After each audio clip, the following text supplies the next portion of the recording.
제 이름은 김금자, 나이는 73입니다. 제 손을 내려다보면 제 인생이 고스란히 보입니다. 남자 손보다 더 굵어진 마디마디와 평생 물말을 날 없던 손톱 밑에 흙대, 그리고 지문이 달아 흐릿해진 손바닥까지. 이 손으로 새벽동이 트기 전부터 시장에 나가 채소를 다듬고 한겨울에는 발을 동동 구르며 시래기를 엮고 한여름 뙤약볕 아래에서는 땀으로 목욕하며 옥수수를 쪘습니다. 핏덩이 아들 재민이를 업고 좌판에 앉아 꾸벅꾸벅 졸던 젊은 날들이 어제 같은데 세월은 쏜살같이 흘러 제 머리 위에 하얀 서리를 가득 내려놓았네요. 남편은 재민이가 세상에 나온 지 겨우 3년 되던 때에 몹쓸 병으로 제 곁을 떠났습니다. 병원비로 전셋집 보증금까지 다 빼쓰고도 남편을 살리지 못했을 때 저는 슬퍼할 겨를도 없었어요. 당장 어린 자식의 입에 들어갈 밥이 없었으니까요. 그날부터 저는 어미이자 아비였고 재민이는 제 삶의 이유이자 세상 그 자체였습니다. 독하다, 억척스럽다, 주변의 수군거림은 제 귀에 들리지 않았습니다. 오직 재민이만큼은 남들처럼 번듯하게 키워내고 싶다는 일념 하나로 버텼습니다. 그렇게 모은 돈으로 서울 변두리 새빵살이하던 낡은 2층 상가 건물을 통째로 샀을 때 저는 등기권리증을 끌어안고 밤새 소리 없이 울었습니다. 남편의 텅 빈 옆자리가 사무치게 그리우면서도 이제는 우리 모자를 쫓아낼 사람 없이 두 다리 뻗고 잘 수 있다는 안도감이 더 컸던 것 같아요. 1층 가게에서 나오는 월세와 2층 원룸에서 나오는 월세를 합치니 시장에 나가지 않아도 굶을 걱정은 없었습니다. 그 건물은 제게 단순한 재산이 아니었어요. 제 젊음과 눈물, 땀과 한숨이 모두 스며있는 제 인생의 기록이자 저를 지켜줄 마지막 갑옷이었습니다. 그 갑옷을 벗어달라는 이야기가 나오기 시작한 것은 목련이 탐스럽게 피어나던 어느 화창한 봄날의 일이었습니다. 어머니, 저희 왔어요. 어머니 좋아하시는 갈비찜 넉넉하게 해왔어요. 현관문이 열리기가 무섭게 며느리 다영이의 낭낭한 목소리가 먼저 집안을 채웠습니다. 그 뒤로 멀대 같은 아들 재민이가 어색하게 웃으며 따라 들어왔죠. 다영이는 솜씨 좋게 갈비찜을 냄비에 덜어대우고 재민이는 제가 좋아하는 과일을 깎아 접시에 예쁘게 담아내왔습니다. 아들 내외가 차려준 저녁상을 받으니 혼자 먹는 저녁이 익숙했던 제게는 큰 호사처럼 느껴졌습니다. 분위기가 무르익자 다영이가 가방에서 노트북을 꺼내 제 앞에 펼쳐 보였습니다. 화면에는 한 폭의 그림 같은 풍경이 펼쳐졌어요. 사방이 푸른 소나무로 둘러싸여 있고 그 앞으로는 수정처럼 맑은 개울이 흐르는 땅이었습니다. 어머니, 여기 어떠세요? 정말 좋죠? 저희가 얼마 전에 우연히 발견한 곳인데 공기가 달라요. 공기가. 서울의 뿌연 먼지랑은 비교도 할 수 없어요. 의사 선생님도 어머니께 공기 좋은 곳에서 지내시는 게 건강에 제일 좋다고 하셨잖아요. 여기 공기는 숨만 쉬어도 몸속의 나쁜 것들이 싹 씻겨나가는 기분이에요. 아들 재민이가 신이 나서 설명을 덧붙였습니다. 그의 눈은 소년처럼 반짝이고 있었어요. 맞아요, 어머니. 여기서는 하늘의 별도 손에 잡힐 것처럼 잘 보여요. 어머니, 기억나세요?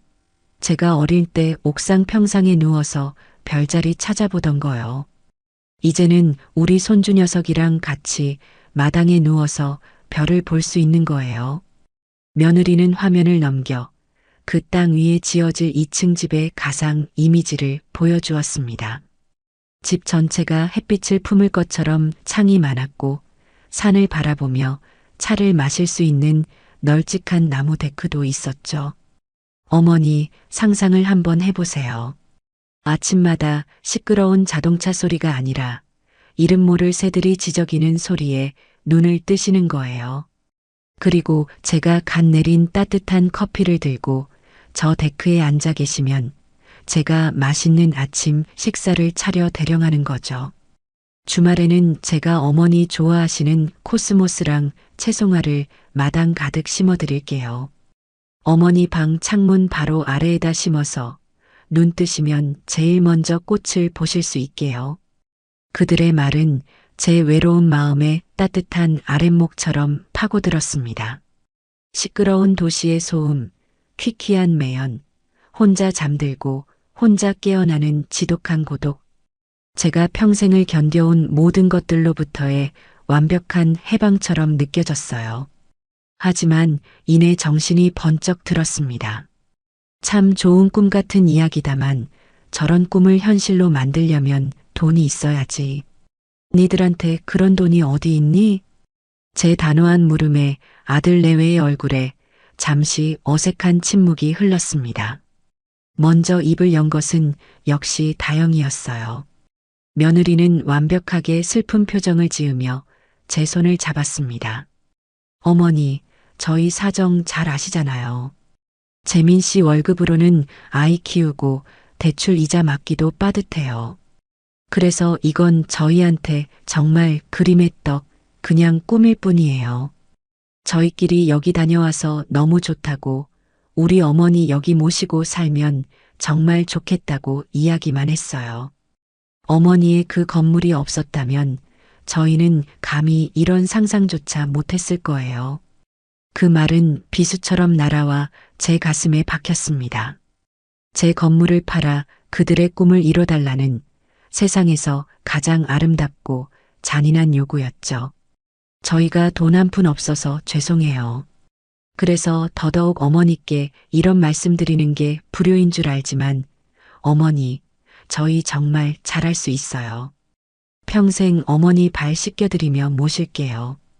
제발 저희 가족의 꿈 그리고 어머니의 편안한 노후를 이룰 수 있게 도와주세요. 그날 밤 저는 잠들지 못했습니다. 다음 날 저는 평소보다 일찍 집을 나섰습니다. 버스를 타고 몇 정거장을 달려 제 이름으로 된 작은 상가 건물 앞에 섰어요. 1층 식당에서는 젊은 부부가 아침 장사를 준비하며 웃고 있었고 2층 원룸 창가에는 고시생 아가씨의 책상 불빛이 새어 나오고 있었습니다. 저 건물은 저 혼자만의 것이 아니었어요. 저곳에 새 들어 사는 사람들의 희망과 꿈이 함께 담겨 있는 공간이었습니다.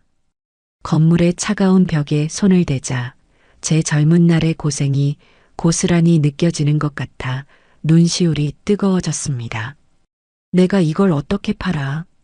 한참을 서성이다 발길을 돌렸지만 눈앞에는 아들의 간절한 얼굴과 며느리의 눈물이 어른거렸습니다. 결국 저는 자식의 꿈에 제 인생 전부를 걸기로 했습니다. 부동산에 건물을 내놓자 좋은 가격에 사겠다는 사람이 금방 나타났습니다. 은행 창구에 앉아 제 평생이 담긴 돈이 아들의 통장으로 넘어가는 것을 멍하니 바라보았습니다. 제 통장 잔고는 순식간에 몇만 원짜리로 쪼그라들었지만 저는 애써 웃으며 말했습니다.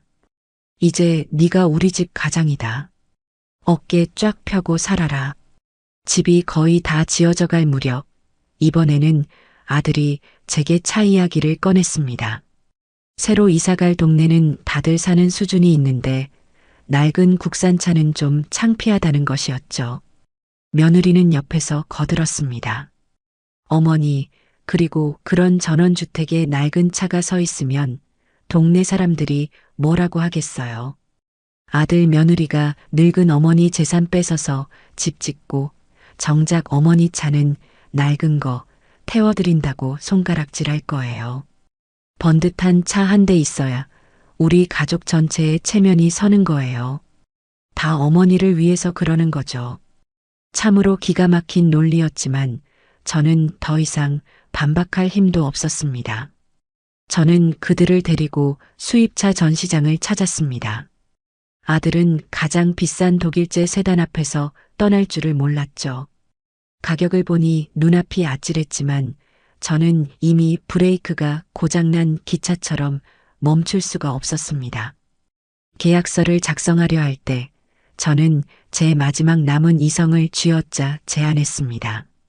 잠깐, 이왕 살 거면 똑똑하게 사야지. 그 차 내 이름으로 등록해라. 제 말에 아들 내외는 의아한 표정을 지었습니다. 저는 차분히 설명했어요. 내가 운전 경력도 너희보다 많고 그동안 사고 한 번 안 내서 보험 등급이 최고야. 니들 이름으로 하는 것보다 내 이름으로 하면 1년에 보험료도 많이 아낄 수 있어. 그 돈 모아서 손주 과자라도 하나 더 사줘라. 어미가 되어서 그 정도 머리는 써야지. 그것은 제가 할 수 있는 마지막 현실적인 조언이었습니다. 제 모든 것을 내어주면서도 어떻게든 한 푼이라도 아껴주고 싶은 어미의 마음이었죠.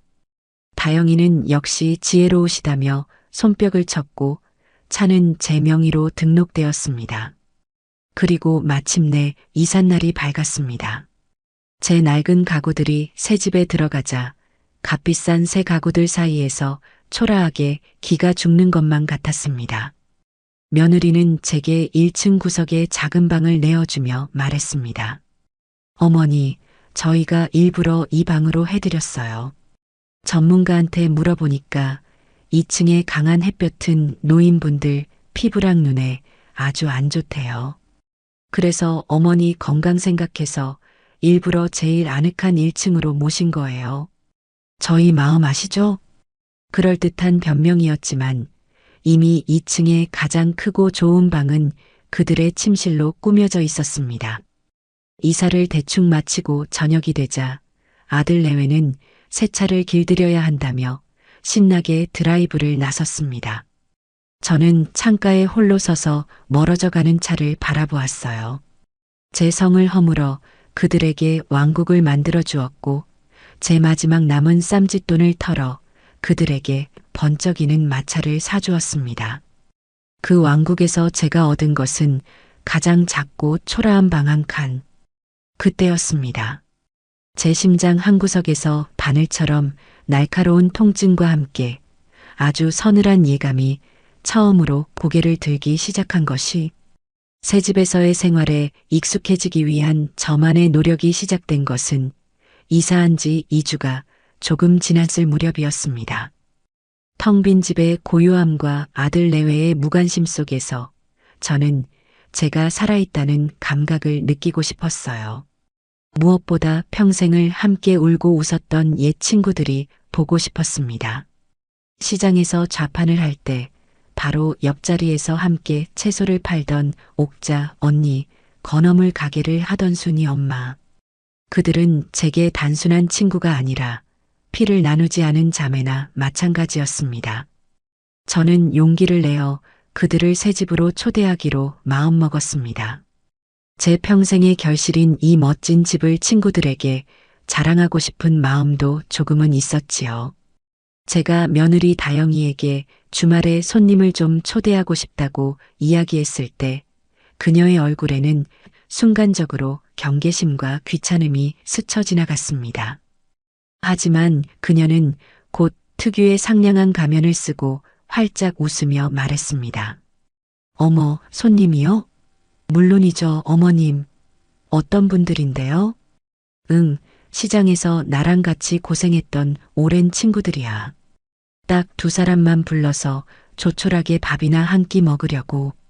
제 말에 다영이의 미간이 아주 미세하게 찌푸려지는 것을 저는 놓치지 않았습니다. 시장이라는 단어가 그녀의 심기를 건드린 모양이었습니다. 아, 시장 친구분들이요. 그러시구나.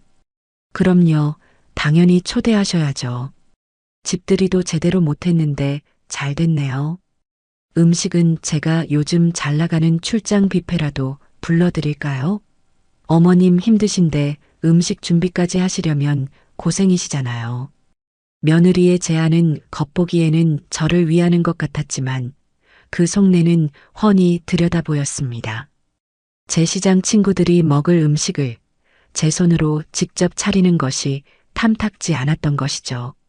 아마도 제가 만든 투박한 음식들이 이 집의 품격과 어울리지 않는다고 생각했을 겁니다. 아니다. 내가 내 친구들 먹일 밥인데 내 손으로 직접 해야지. 출장 뷔페는 무슨. 그냥 내가 알아서 할 테니 너는 신경 쓰지 마라. 제 단호한 대답에 며느리는 더 이상 고집을 부리지 않았습니다. 대신 그녀는 몇 가지 조건을 덧붙이는 것을 잊지 않았죠. 그럼요, 어머님. 그럼 그렇게 하세요. 대신 친구분들 오시면 현관에서 신발은 꼭 신발장에 넣어달라고 말씀해 주시고요. 거실 벽지는 이탈리아에서 수입한 실크 벽지니까 손으로 만지지 않도록 주의 좀 시켜주세요. 그리고 다 같이 소파에 앉으실 때 제가 쿠션을 따로 내어드릴 테니 꼭 그걸 깔고 앉으라고 해주세요. 저희 소파가 스웨덴에서 주문 제작한 거라 때가 잘 타거든요. 그녀의 말을 듣고 있자니 친구들을 초대하기도 전에 벌써부터 기가 다 빨리는 기분이었습니다. 하지만 저는 애써 웃으며 고개를 끄덕였습니다. 이 집에서 제 사람들을 만나기 위해서는 그 정도의 수모는 감수해야만 했습니다. 약속한 주말이 되자 저는 새벽부터 일어나 음식을 준비하기 시작했습니다. 며느리가 그토록 자랑하던 넓고 쾌적한 주방을 저는 그날 처음으로 제 것처럼 마음껏 사용했습니다. 갈비찜을 짭짤하고 달콤하게 재우고 알록달록한 채소들을 볶아 잡채를 만들고 해물을 듬뿍 넣어 노릇노릇하게 전을 부쳤습니다. 음식 냄새가 온 집안에 구수하게 퍼져나가자 비로소 이 집에 사람 사는 온기가 도는 것 같았습니다. 오후가 되어 친구들이 약속 시간에 맞춰 도착했습니다. 그들은 대문 앞에서부터 입을 떡 벌리고 감탄사를 연발했습니다. 아이고, 금자야. 이게 정말 네 집이란 말이냐? 무슨 드라마에 나오는 재벌집 회장님 댁 같다야. 고생 끝에 낙이 온다더니 네가 우리 중에 제일 크게 성공했네. 정말 장하다, 내 친구. 친구들은 자기 일처럼 기뻐하며 제 등을 두드려 주었습니다. 저는 그들의 진심 어린 칭찬에 어깨가 으쓱해져서 신이 나서 집 구석구석을 구경시켜 주었습니다. 그때 2층에서 완벽하게 화장을 하고 잘 차려입은 며느리가 우아한 걸음걸이로 내려왔습니다. 어머, 어머님 친구분들 오셨어요? 안녕하세요. 다영이는 제 친구들에게 고개를 꾸벅 숙여 인사했지만 그 눈빛에는 차가운 선민의식이 서려 있었습니다.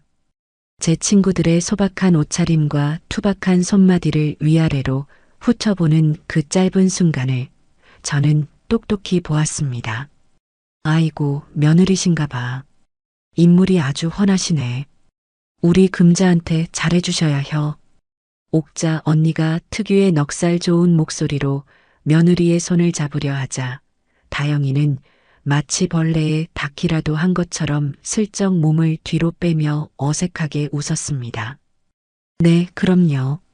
제가 저희 어머님 끔찍이 생각하죠. 다들 이리 와서 앉으세요. 제가 차라도 한 잔 내어드릴게요.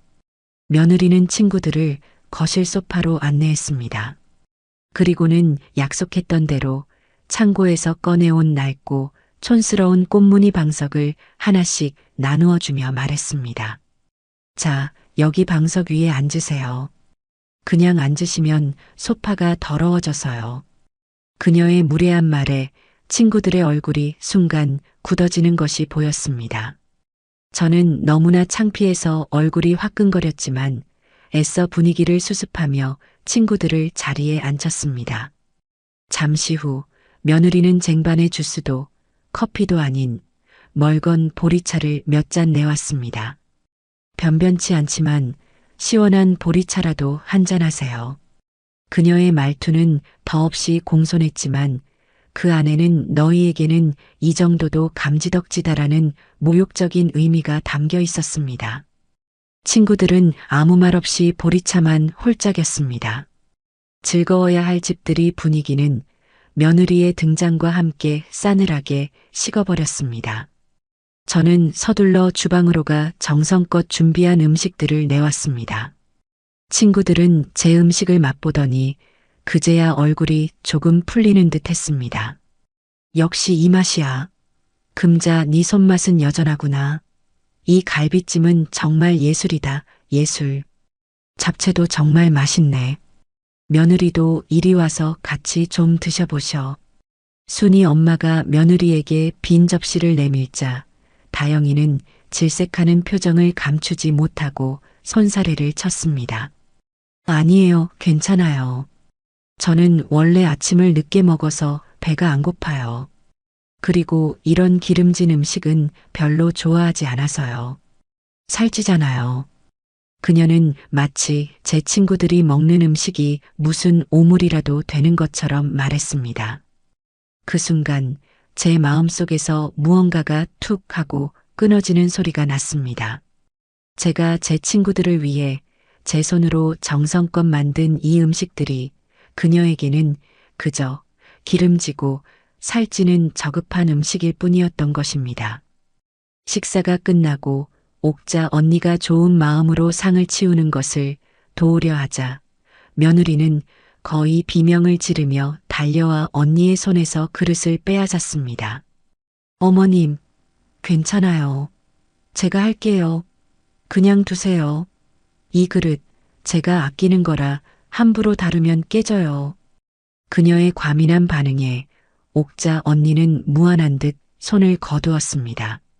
더 이상 참을 수 없었던 저는 결국 폭발하고 말았습니다. 다영아, 그만하지 못해. 제 고함 소리에 집안의 모든 소음이 멎었습니다. 아들 내외는 물론이고 제 친구들까지 모두 놀란 눈으로 저를 쳐다보았죠. 오늘 온 손님들은 내 손님이다. 네 손님이 아니라 내 손님에게 음식을 내고 상을 치우는 것은 이 집 주인인 내가 알아서 할 일이야. 넌 더 이상 참견하지 말고 네 방으로 올라가 있거라. 제 단호한 말에 며느리는 얼굴이 새빨개졌지만 여러 사람이 보는 앞에서 더 이상 제게 대들지는 못했습니다. 그녀는 저를 한번 쏘아보고는 쿵쿵거리는 발소리와 함께 2층으로 올라가 버렸습니다. 그 일이 있은 후 친구들은 더 이상 편하게 앉아있지 못했습니다. 그들은 눈치를 보며 서둘러 자리에서 일어났고 저는 차마 그들을 붙잡을 수가 없었습니다. 평생의 자랑이 될 것이라 생각했던 집들이는 그렇게 제 인생 최악의 굴욕과 상처만을 남긴 채 끝나버렸습니다. 친구들이 돌아가고 난 뒤 집안에는 무거운 침묵만이 흘렀습니다. 잠시 후 2층에서 내려온 며느리는 제게 사과 한마디 없이 창문을 활짝 열고 방향제를 집 안 곳곳에 뿌리기 시작했습니다. 아휴, 냄새야. 온 집안에 마늘 냄새랑 시장 냄새가 진동을 하네. 그리고는 저를 향해 차갑게 쏘아붙였습니다. 어머님, 제가 처음부터 말씀드렸잖아요. 저희 집은 그런 분들이 함부로 드나들 곳이 아니라고요. 어머님께서 어머님 과거를 소중하게 생각하시는 건 알겠지만 이제 저희는 사는 수준이 달라요. 앞으로는 이런 분들 집에 들이실 생각 마세요. 이 집의 품격을 위해서라도요. 그 말을 끝으로 그녀는 제 대답도 듣지 않고 다시 자기 방으로 올라가 버렸습니다. 저는 텅 빈 거실에 홀로 서서 그녀가 남긴 인공적인 라벤더 향과 아직 공기 중에 남아있는 구수한 음식 냄새를 번갈아 맡았습니다. 그 순간 저는 깨달았습니다. 저 며느리에게 저는 그리고 제 인생의 모든 것은 저 라벤더 향으로 지워버려야 할 촌스럽고 품격 없는 시장 냄새일 뿐이라는 것을. 이 집은 성이 아니었습니다. 제 모든 것을 빨아들인 거대한 무덤이었습니다. 사건이 터진 것은 그 낯선 집으로 이사 온 지 한 달이 채 되지 않은 스산한 바람이 불던 날이었습니다. 그날따라 아침부터 속이 좋지 않았어요. 명치 끝이 바늘로 콕콕 쑤시는 것 같기도 하고 뜨거운 불덩이가 위장 속을 굴러다니는 것 같기도 했습니다.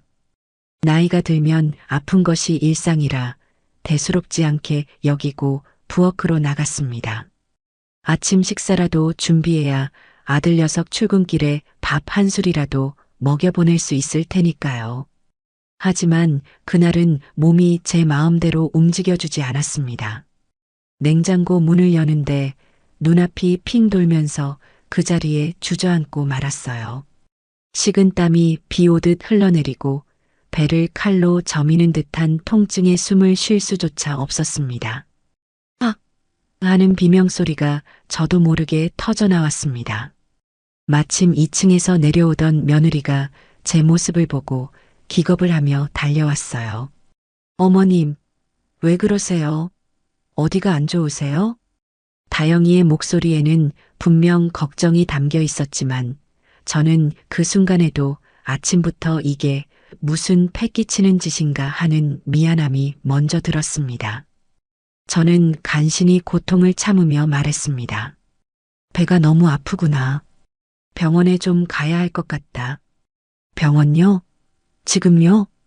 며느리의 얼굴에 찰나의 망설임과 짜증이 스쳐 지나가는 것을 저는 똑똑히 보았습니다. 그 표정은 금세 사라지고 다시 걱정스러운 얼굴로 돌아왔지만 한 번 본 것을 못 본 것으로 할 수는 없는 노릇이었죠. 우선 소파에 좀 누워 계세요. 제가 재민 씨부터 출근시키고 준비할게요. 다영이는 저를 부축해 거실소에 눕혔습니다. 저는 아픈 와중에도 출근 준비를 하는 아들 내외의 분주한 소리를 들으며 눈을 감았습니다. 잠시 후 말끔하게 차려입은 아들이 제게 다가와 이마를 짚어보더군요. 어머니, 많이 아프세요? 다영이가 병원 모시고 갈 거니까 조금만 참으세요. 제가 오늘은 중요한 회의가 있어서 먼저 나가봐야 할 것 같아요. 죄송해요. 아들은 제 손을 한번 잡아주고는 이내 현관을 나섰습니다. 그 뒷모습이 어찌나 멀게 느껴지던지 저는 차마 아들을 부를 수가 없었습니다. 아들이 나가고 한참이 지나서야 며느리는 화장을 곱게 하고 옷을 차려입고 내려왔습니다. 제 고통스러운 신음소리보다 그녀의 외출 준비 시간이 더 길게 느껴지는 것은 아마 제 기분 탓만은 아니었을 겁니다. 어머님, 이제 가요. 제가 근처에서 제일 큰 병원으로 알아봤어요. 며느리는 저를 부축하여 마당에 서 있는 검은색 세단에 태웠습니다. 제가 사준 바로 그 차였죠. 새 차의 가죽 시트는 아직도 낯선 냄새를 풍기고 있었습니다. 차에 오르자 며느리는 습관처럼 스마트폰을 들여다보며 친구와 메시지를 주고받기 시작했습니다. 차 안에는 타자 소리만 요란하게 울렸고 아파서 끙끙 앓는 제게 괜찮냐고 물어보는 말 한마디가 없었어요. 그래, 바쁜 애한테 괜한 부탁을 했구나. 조금만 참았다가 혼자 택시라도 타고 갈 것을. 후회가 밀려왔지만 이미 늦은 일이었습니다. 병원으로 가는 내내 다영이는 간간히 한숨을 내쉬며 혼잣말을 했습니다.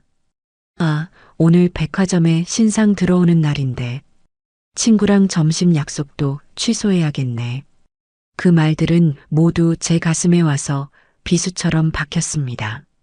저는 죄인처럼 고개를 숙이고 신음소리조차 내지 않으려 입술을 꽉 깨물었습니다. 제 평생의 재산으로 산 이 안락한 자동차 안에서 저는 지금껏 느껴보지 못한 가장 비참한 서름을 느끼고 있었어요. 이 차를 사주며 아들 내외가 기뻐하던 모습이 떠올랐습니다. 어머니, 이 차로 좋은 곳 많이 모시고 다닐게요. 그들의 약속은 잉크도 마르기 전에 공중으로 흩어져 버린 것만 같았습니다. 병원에 도착해서도 며느리의 태도는 마찬가지였습니다. 접수를 하고 의사를 기다리는 내내 그녀는 의자에 깊숙이 기댄 채 스마트폰에서 눈을 떼지 않았어요. 제 등이라도 한번 쓸어주거나 따뜻한 물이라도 한 잔 건네줄 법도 한데 그녀에게 저는 그저 시간을 잡아먹는 귀찮은 짐일 뿐인 듯 보였습니다.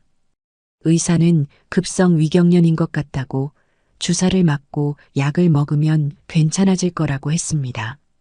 수액 주사를 맞는 1시간 동안 며느리는 진료실 밖에서 친구와 통화를 하며 큰 소리로 웃고 떠들었습니다. 그 웃음소리가 커튼을 뚫고 들어와 제 심장을 헤집는 것만 같았어요. 주사를 다 맞고 약을 타서 다시 차에 올랐을 때 저는 완전히 기진맥진한 상태였습니다. 통증은 조금 가라앉았지만 마음의 상처는 더욱 깊어져 있었죠. 집으로 돌아오는 길, 차 안에는 여전히 무거운 침묵만이 흘렀습니다. 저는 그저 창밖에 스쳐 지나가는 풍경만 하염없이 바라보았어요. 푸른 산과 나무들이 제 처지를 위로해 주는 것 같기도 하고 어리석은 제 선택을 비웃는 것 같기도 했습니다. 집에 거의 다 도착했을 무렵 주유등에 경고등이 깜빡 들어왔습니다. 며느리는 인상을 찌푸리며 가장 가까운 주유소로 핸들을 돌렸어요. 저는 아무 생각 없이 눈을 감고 있었는데 주유를 마친 며느리가 차의 시동을 다시 걸더니 뒤를 돌아보며 아무렇지도 않게 말했습니다. 제 인생을 송두리째 뒤흔든 그 한마디를 저는 평생 잊지 못할 겁니다. 어머니, 병원 모셔다 드렸더니 기름이 다 떨어졌네요. 기름값 2만 원만 주세요. 그 순간 세상의 모든 소리가 사라지고 제 귀에는 윙하는 이명 소리만 가득 찼습니다. 저는 제가 잘못 들은 것인가 싶어 며느리의 얼굴을 멍하니 쳐다보았어요. 그녀의 얼굴에는 어떤 악이나 농담기도 없었습니다. 그저 마트에서 물건값을 계산하듯 당연한 것을 요구하는 무심한 표정뿐이었죠.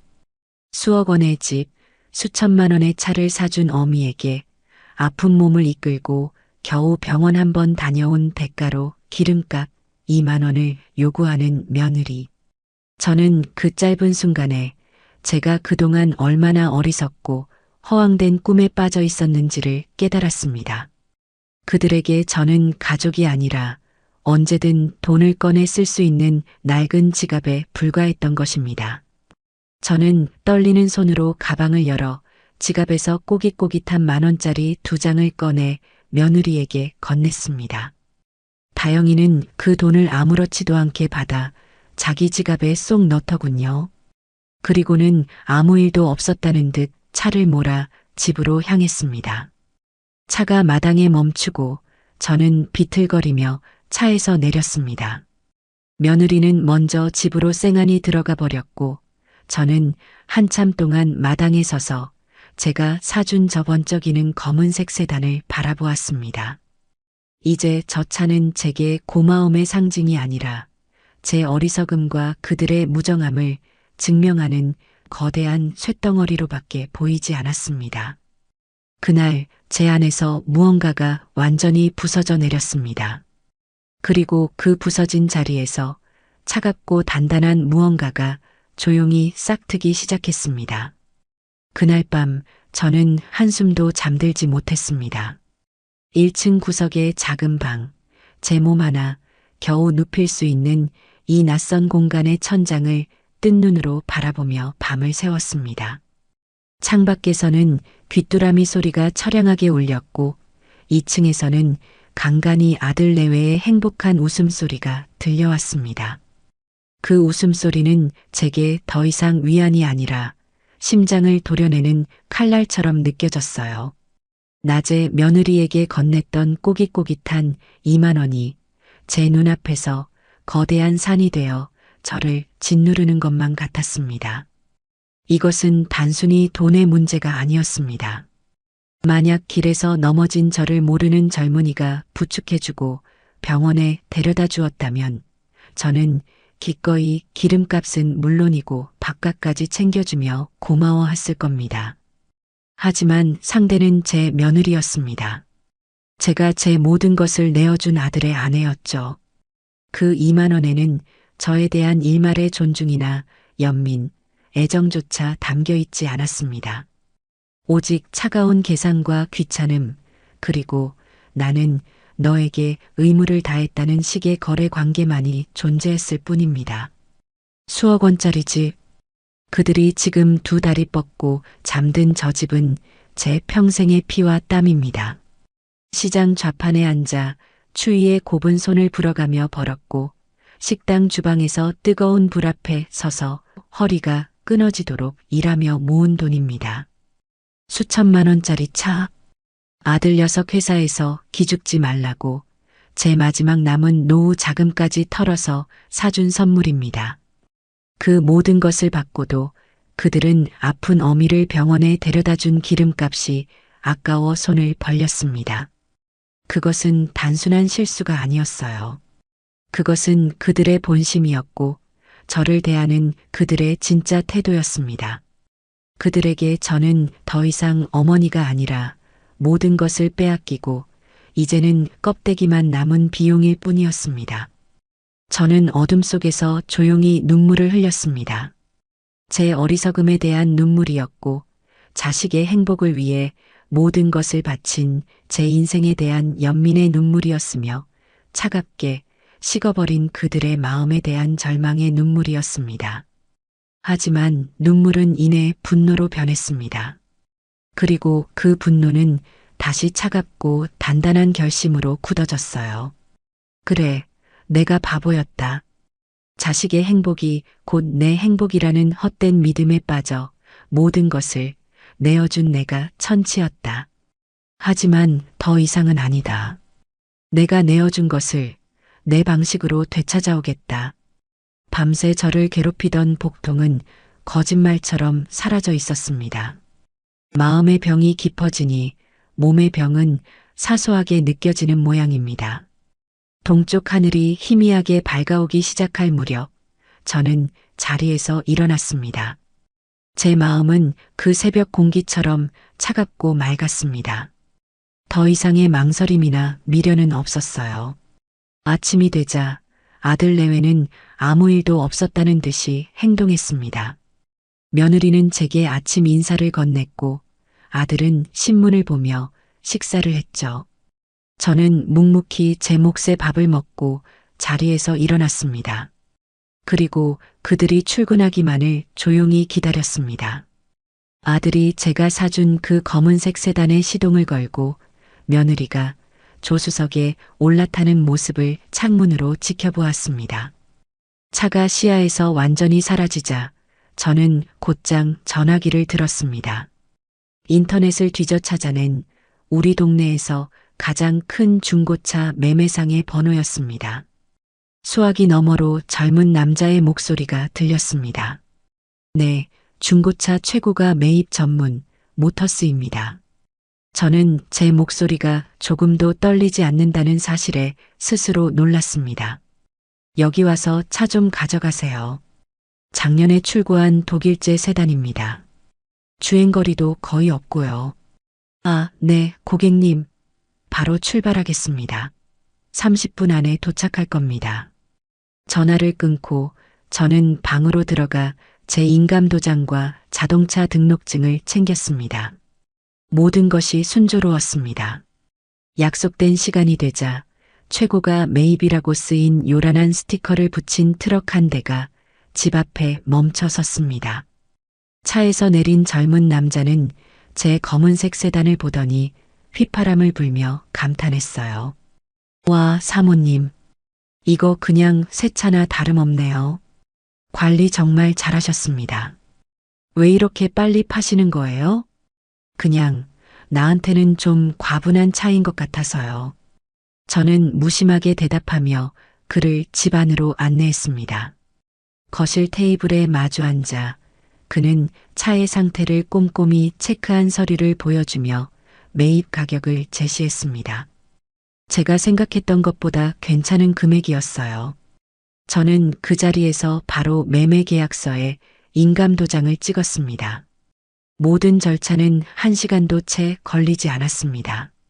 남자는 제게 두툼한 돈 봉투를 건넸고 함께 나온 견인차 기사는 제 세단을 견인차에 단단히 고정시키기 시작했습니다.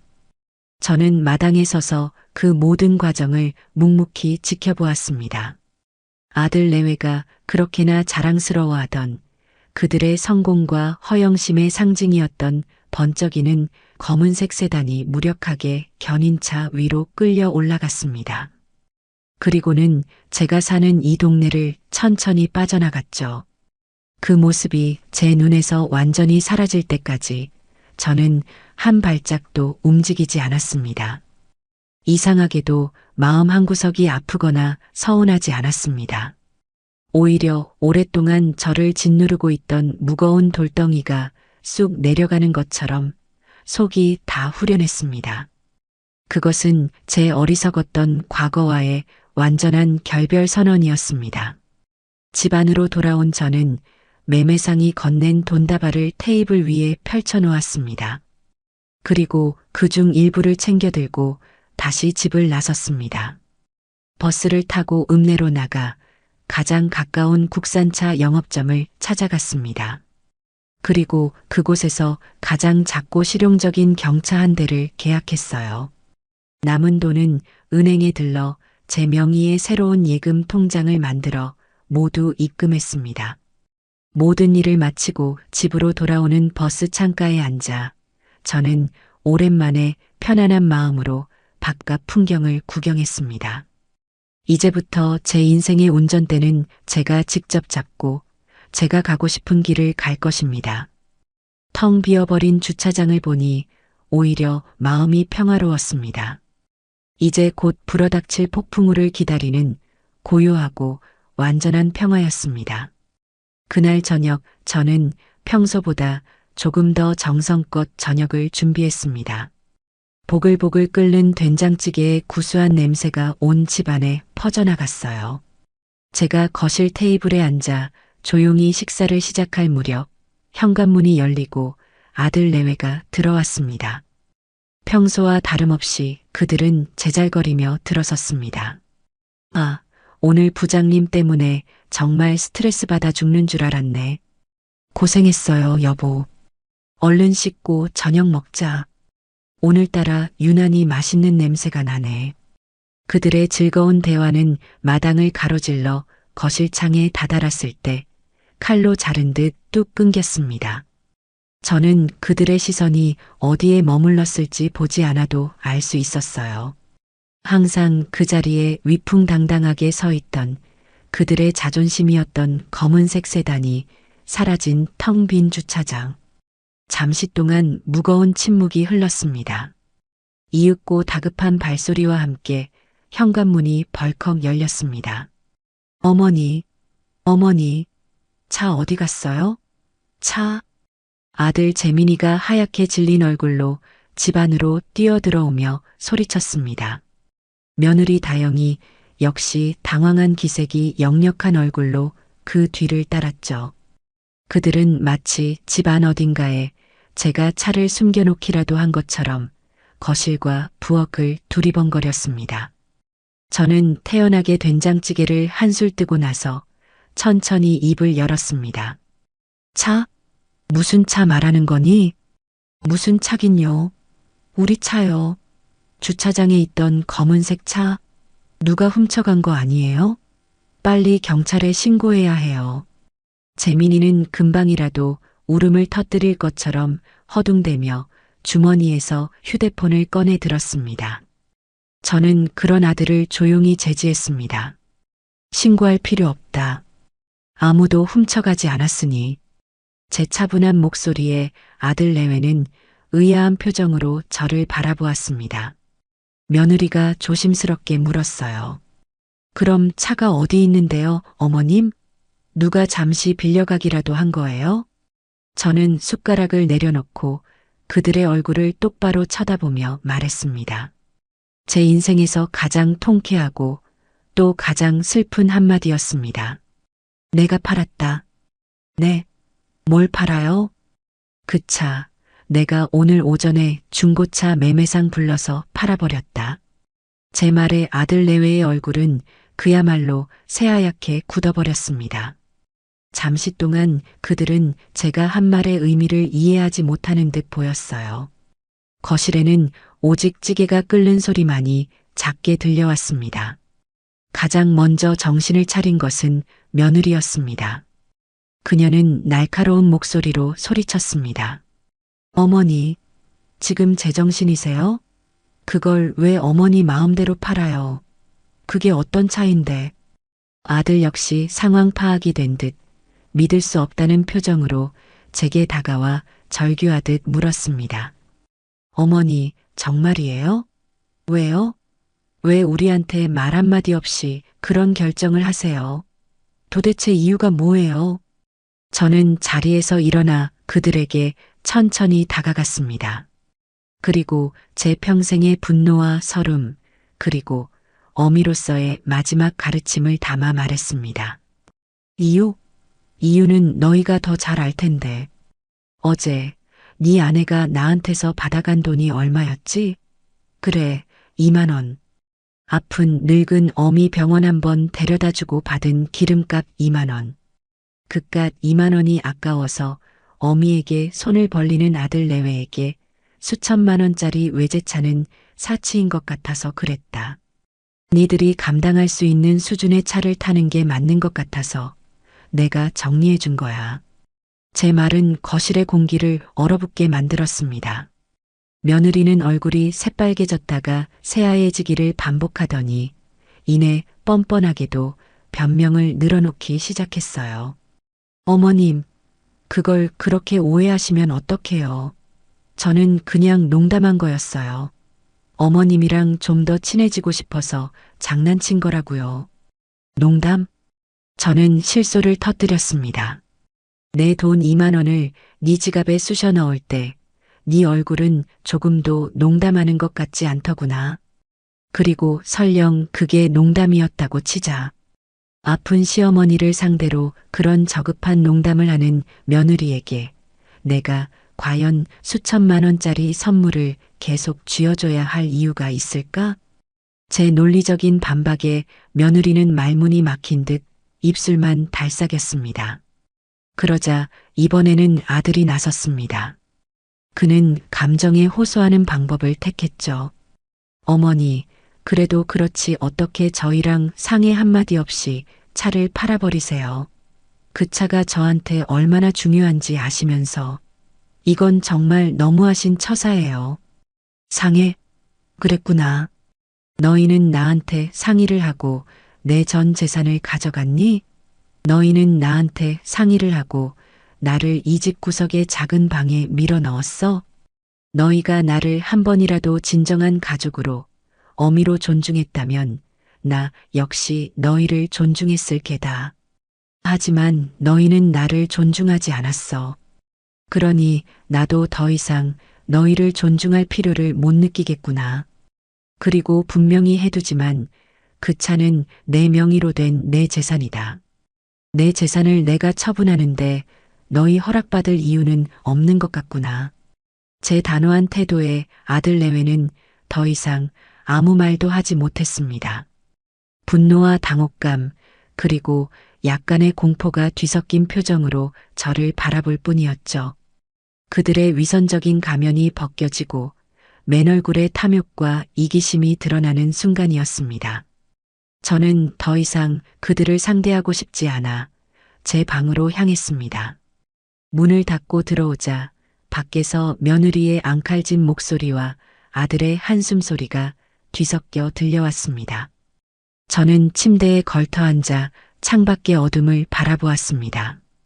이제 시작일 뿐이었습니다. 이것은 제 자존심과 제 인생을 되찾기 위한 긴 싸움의 첫 번째 신호탄이었으니까요. 그리고 저는 조금도 두렵지 않았습니다.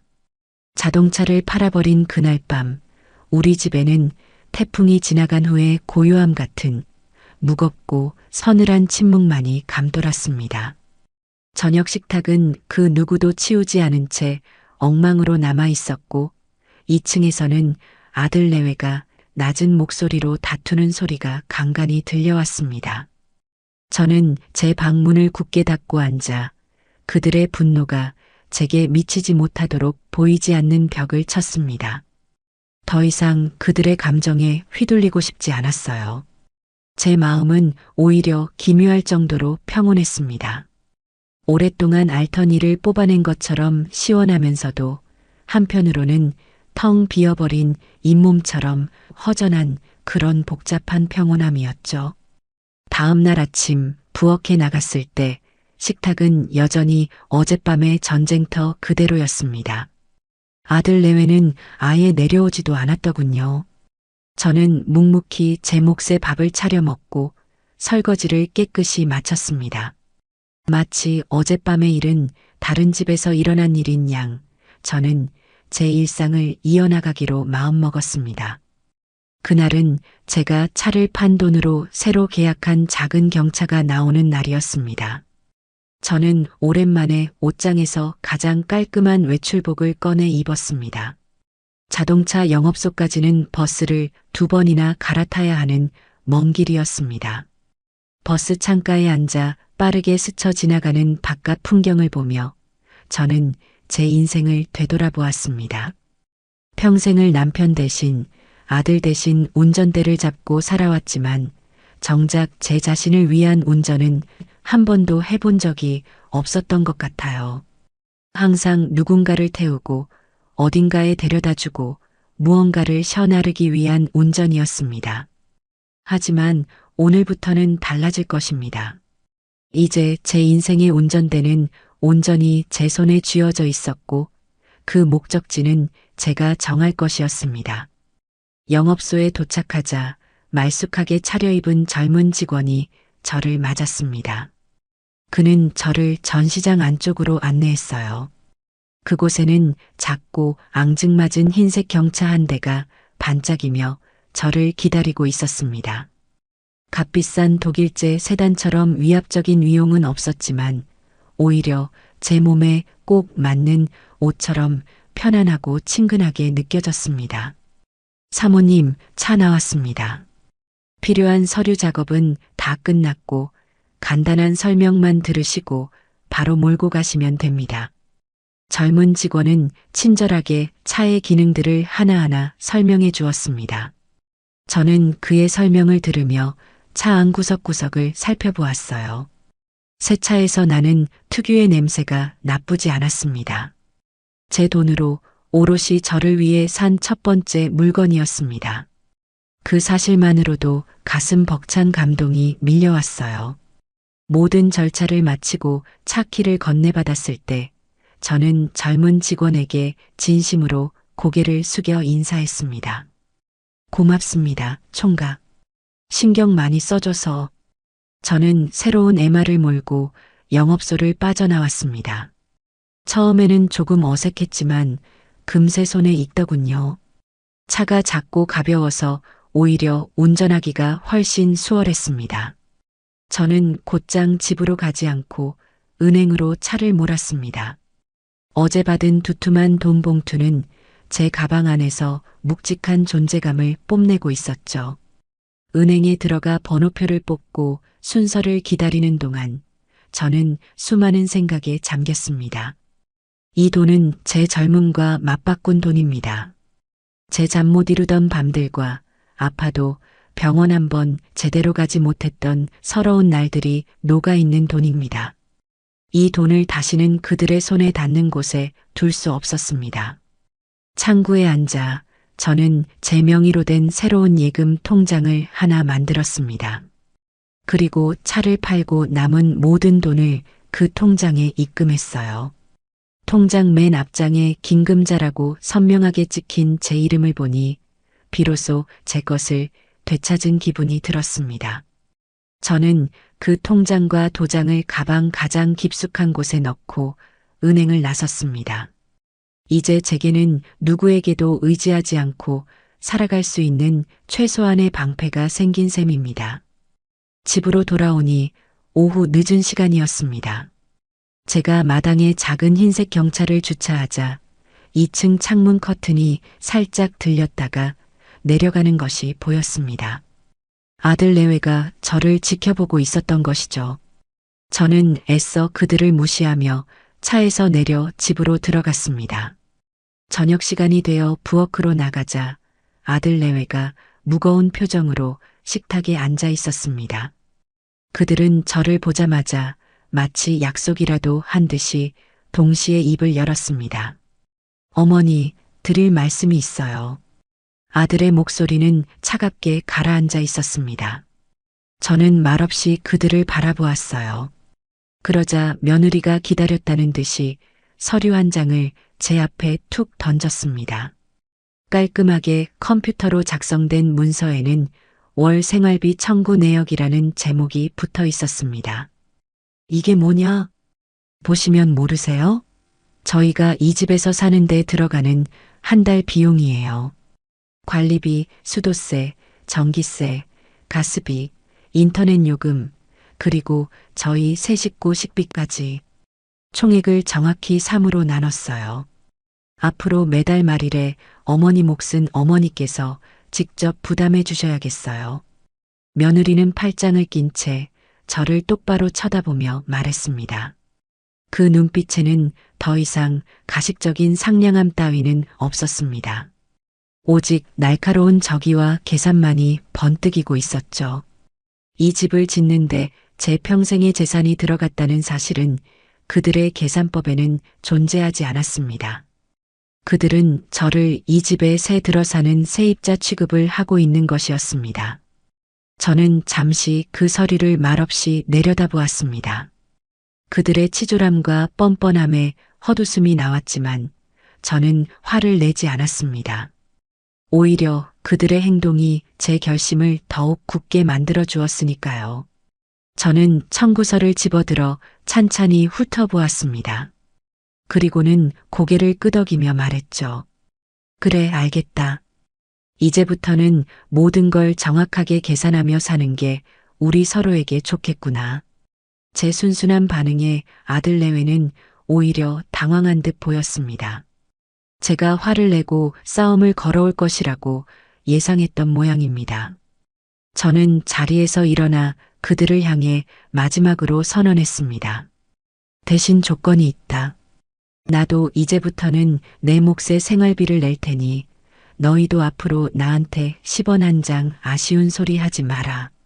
손주 녀석 학원비가 모자란다느니 네 아들 회사에 경조사가 있다느니 그런 소리로 나를 귀찮게 할 생각은 꿈도 꾸지 말라는 뜻이다. 우리는 이제 한 지붕 아래 사는 각자의 삶에 책임지는 남남이나 마찬가지니까. 내 말 똑똑히 알아들었니? 제 단호한 선언에 아들 내외는 아무 말도 하지 못했습니다. 그들은 그저 멍한 표정으로 저를 바라볼 뿐이었죠. 저는 더 이상 그들을 상대하지 않고 제 방으로 들어와 문을 닫았습니다. 그날 이후 우리 집에서는 보이지 않는 전쟁이 시작되었습니다. 하지만 저는 조금도 두렵지 않았습니다. 저는 이제 더 이상 빼앗길 것이 없는 사람이었고 제 손에는 저를 지켜줄 작은 자동차와 비밀 통장이 있었으니까요. 제 인생의 이막은 그렇게 차가운 경제적 독립선언과 함께 시작되고 있었습니다.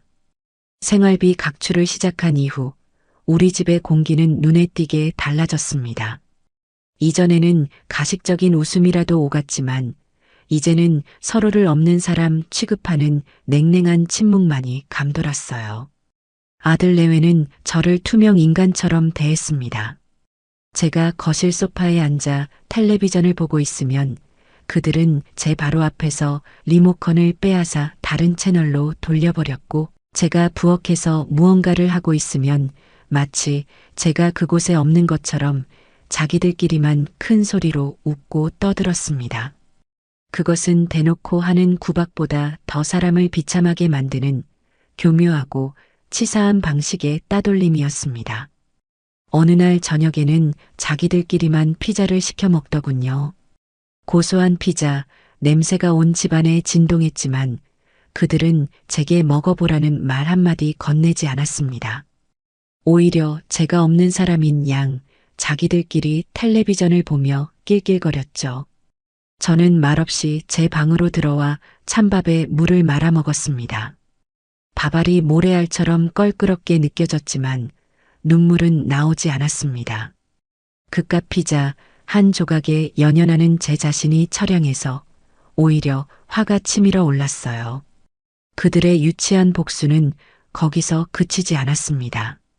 제가 거실에 나와 불을 켜고 책이라도 읽으려고 하면 며느리는 보란 듯이 다가와 불을 꺼버리며 말했습니다. 어머님, 밤에는 좀 일찍 주무세요. 전기세가 얼마나 비싼지 아세요? 어머님 몫의 관리비가 더 나올 수도 있어요. 겨울이 되자 그들의 횡포는 더욱 심해졌습니다. 제가 추위를 많이 타는 것을 알면서도 그들은 보일러 온도를 마음대로 최저로 내려버렸어요. 제가 춥다고 이야기하면 아들은 제 말을 들은 척도 하지 않고 말했습니다. 요즘 가스비가 폭탄이에요, 어머니. 추우시면 옷을 좀 껴입으시면 되잖아요. 저는 밤마다 두꺼운 솜니불을 2개나 덮고 옷을 몇 겹씩 껴입고 잠을 청해야 했습니다. 제 돈으로 지은 이 따뜻하고 좋은 집에서 저는 추위에 떨며 밤을 보내는 신세가 된 것이었죠. 하지만 저는 그들에게 굴복하지 않았습니다. 다음 날 저는 읍내에 나가 작은 전기장판을 하나 사왔습니다. 그날 밤 따뜻한 전기장판 위에서 몸을 녹이며 저는 다짐했습니다. 그래, 너희가 나를 아무리 구석으로 몰아넣어도 나는 나만의 온기를 찾아낼 것이다. 나는 절대 너희에게 지지 않을 것이다. 하지만 저를 가장 가슴 아프게 한 것은 그들이 어린 손주를 이용하기 시작했다는 점입니다. 제 하나뿐인 손주 녀석은 원래 저를 무척이나 따랐습니다.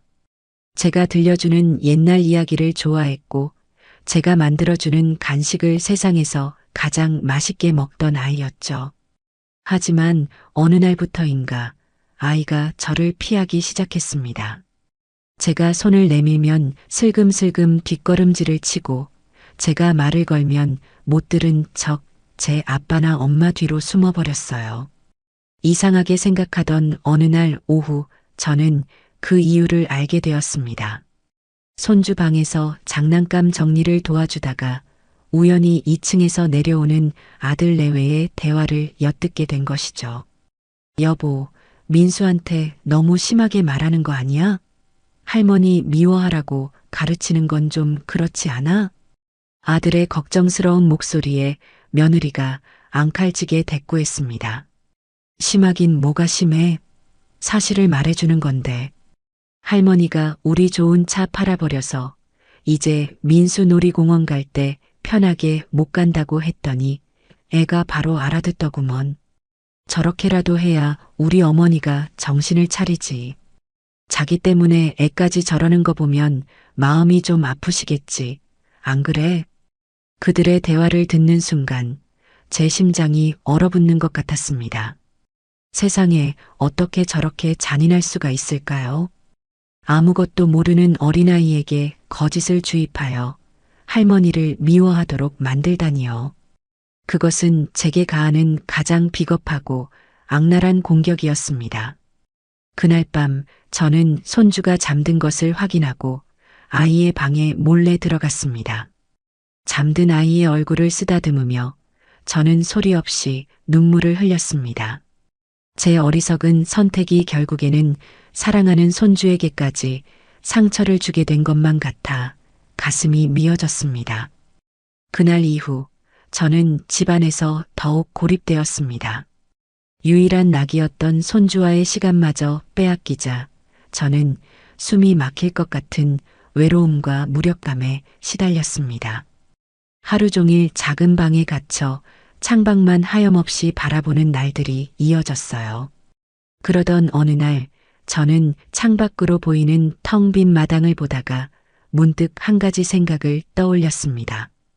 그래, 저 땅은 내 돈으로 산 땅이지. 저곳에 내 손으로 무언가를 읽어보자. 다음 날 저는 읍내 농기구상에 들러 작은 호미와 모종삽 그리고 여러 가지 채소 씨앗을 사왔습니다. 그리고 마당 한쪽 구석 햇볕이 가장 잘 드는 곳에 자리를 잡고 땅을 일구기 시작했어요. 딱딱하게 굳은 땅을 호미로 파내고 돌멩이를 골라내는 일은 생각보다 힘들었습니다. 하지만 흙냄새를 맡고 제 손으로 땅을 어루만지니 이상하게도 그동안 꽉 막혀있던 가슴이 조금씩 풀리는 기분이 들었습니다. 저는 그곳에 상추와 쑥갓, 고추와 토마토 모종을 정성껏 심었습니다. 제가 텃밭을 가꾸는 모습을 본 며느리는 길길이 날뛰었습니다. 어머님, 지금 뭐 하시는 거예요? 이 고급 주택 마당에 흙 파고 이게 무슨 짓이에요? 집 품격 떨어지게. 다영이는 마치 자기 집 정원에 쓰레기라도 버려진 것처럼 질색하며 소리쳤습니다. 품격? 사람이 사람답게 사는 게 품격이지 흙 파는 게 품격 떨어지는 일은 아니라고 생각한다만 저는 허리를 펴고 며느리를 똑바로 쳐다보며 말했습니다. 당장 그만두세요. 이웃 사람들이 보면 뭐라고 하겠어요. 무슨 시골 촌구석도 아니고 마당에 고추나 심고 있다니. 창피해서 얼굴을 들고 다닐 수가 없네. 창피할 게 뭐 있니? 내 손으로 키운 채소, 내 자식 입에 넣어주면 좋은 거 아니냐? 너도 나중에 맛보면 그런 소리 못할 게다. 하지만 며느리는 제 말을 들으려 하지 않았습니다. 그날 이후 그녀는 매일같이 텃밭을 지날 때마다 보란듯이 인상을 찌푸리고 아이고 촌스러워라며 비아냥거렸습니다. 제가 물을 주고 잡초를 뽑는 동안 그녀는 팔짱을 낀 채 저를 한심하다는 듯이 쳐다보았죠. 그 텃밭은 저와 아들 내외 사이에 새로운 전쟁터가 되었습니다.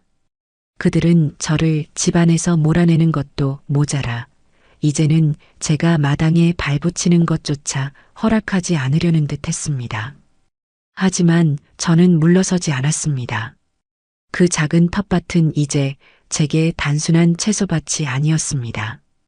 그것은 그들의 억압 속에서 제가 지켜내야 할 제 마지막 남은 자존심의 영토였습니다. 며느리가 제 텃밭을 향해 퍼붓는 저주와 경멸은 날마다 그 강도를 더해갔습니다. 그녀는 제가 마당에 나설 때마다 마치 벌레를 보는 듯한 표정으로 창가에 서서 저를 감시했고 제가 애써 키운 상추잎에 벌레가 앉기라도 하면 온 동네가 떠나가라 비명을 질러댔습니다. 제가 물을 주고 잡초를 뽑는 동안 그녀는 일부러 마당에 나와 큰 소리로 통화를 했습니다. 어머, 우리 집? 말도 마. 요즘 마당에 파리가 들끓어서 창문도 못 열어. 웬 흙장난에 빠지셔서는 아이고 품격 떨어져서 정말 못 살겠다니까. 그 말들은 모두 제 등 뒤에 와서 박히는 날카로운 유리 조각 같았습니다.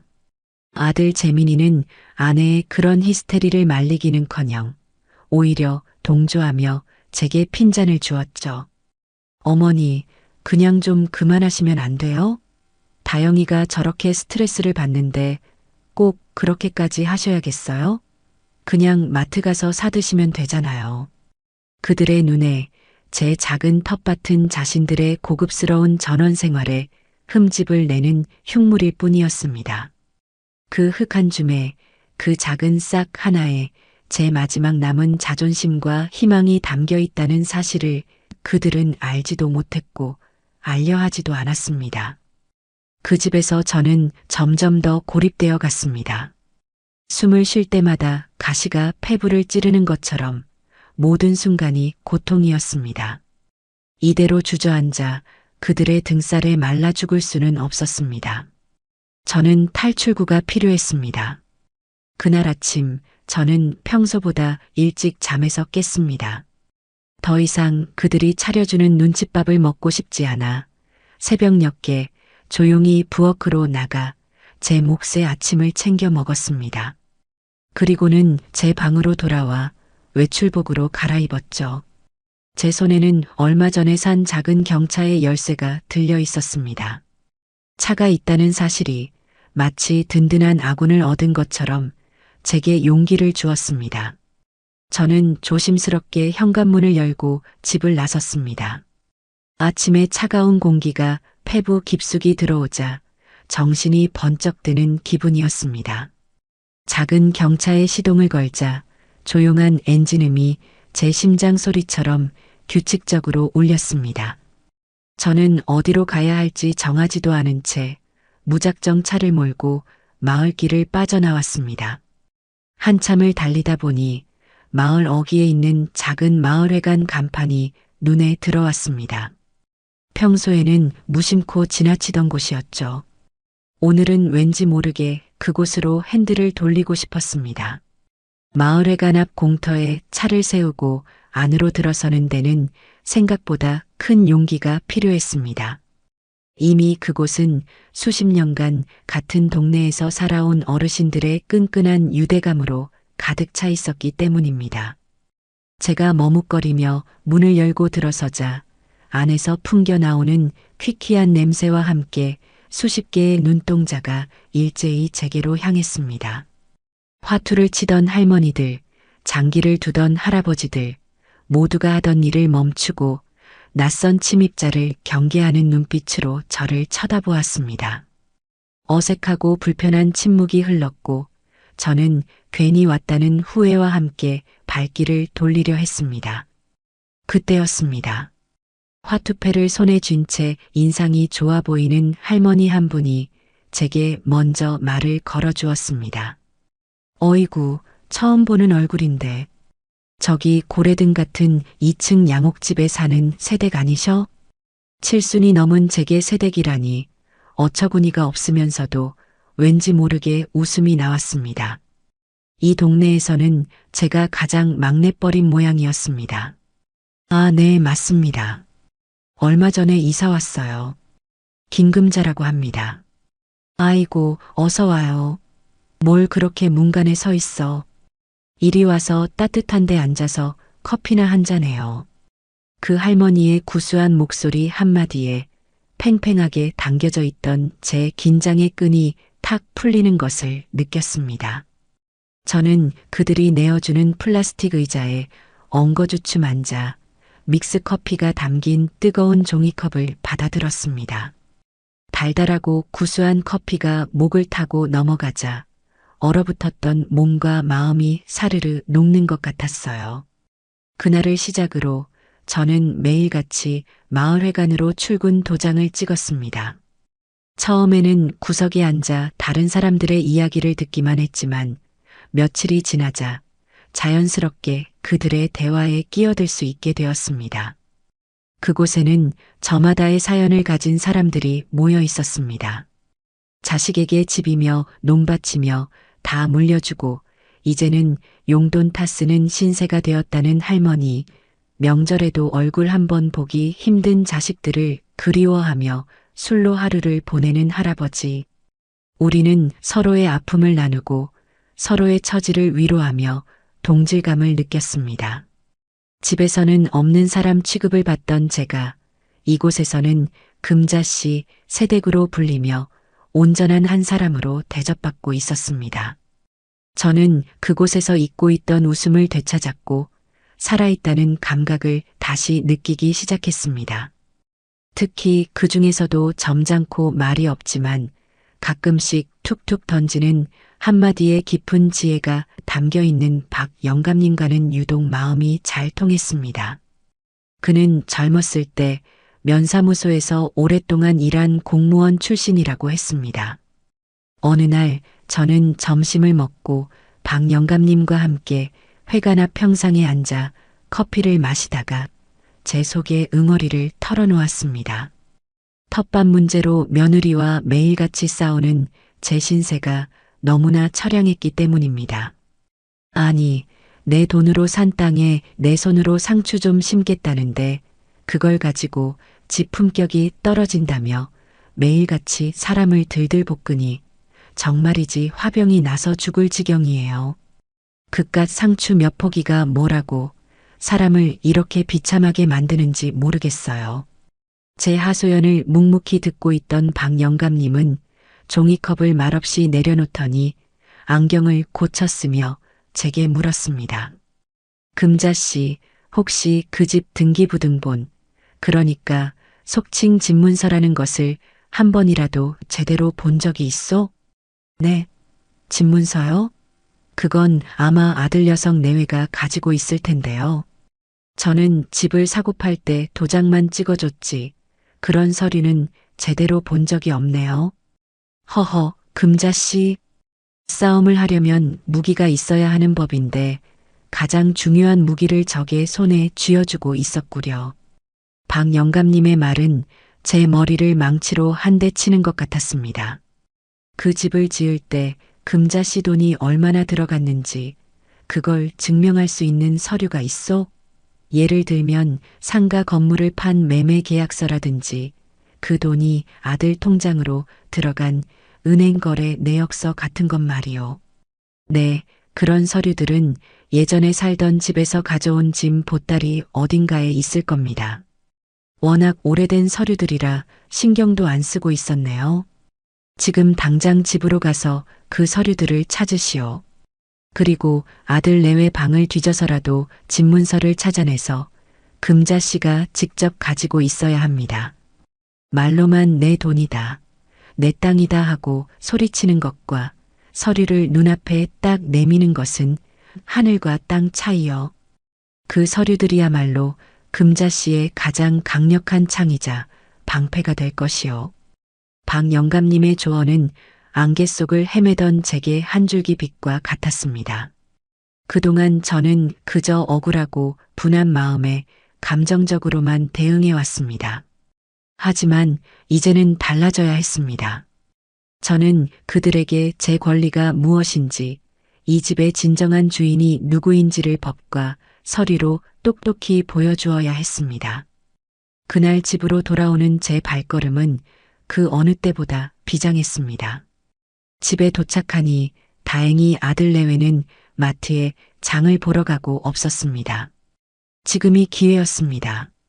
저는 떨리는 마음을 다잡고 평생 처음으로 2층에 있는 그들의 안방으로 향했습니다.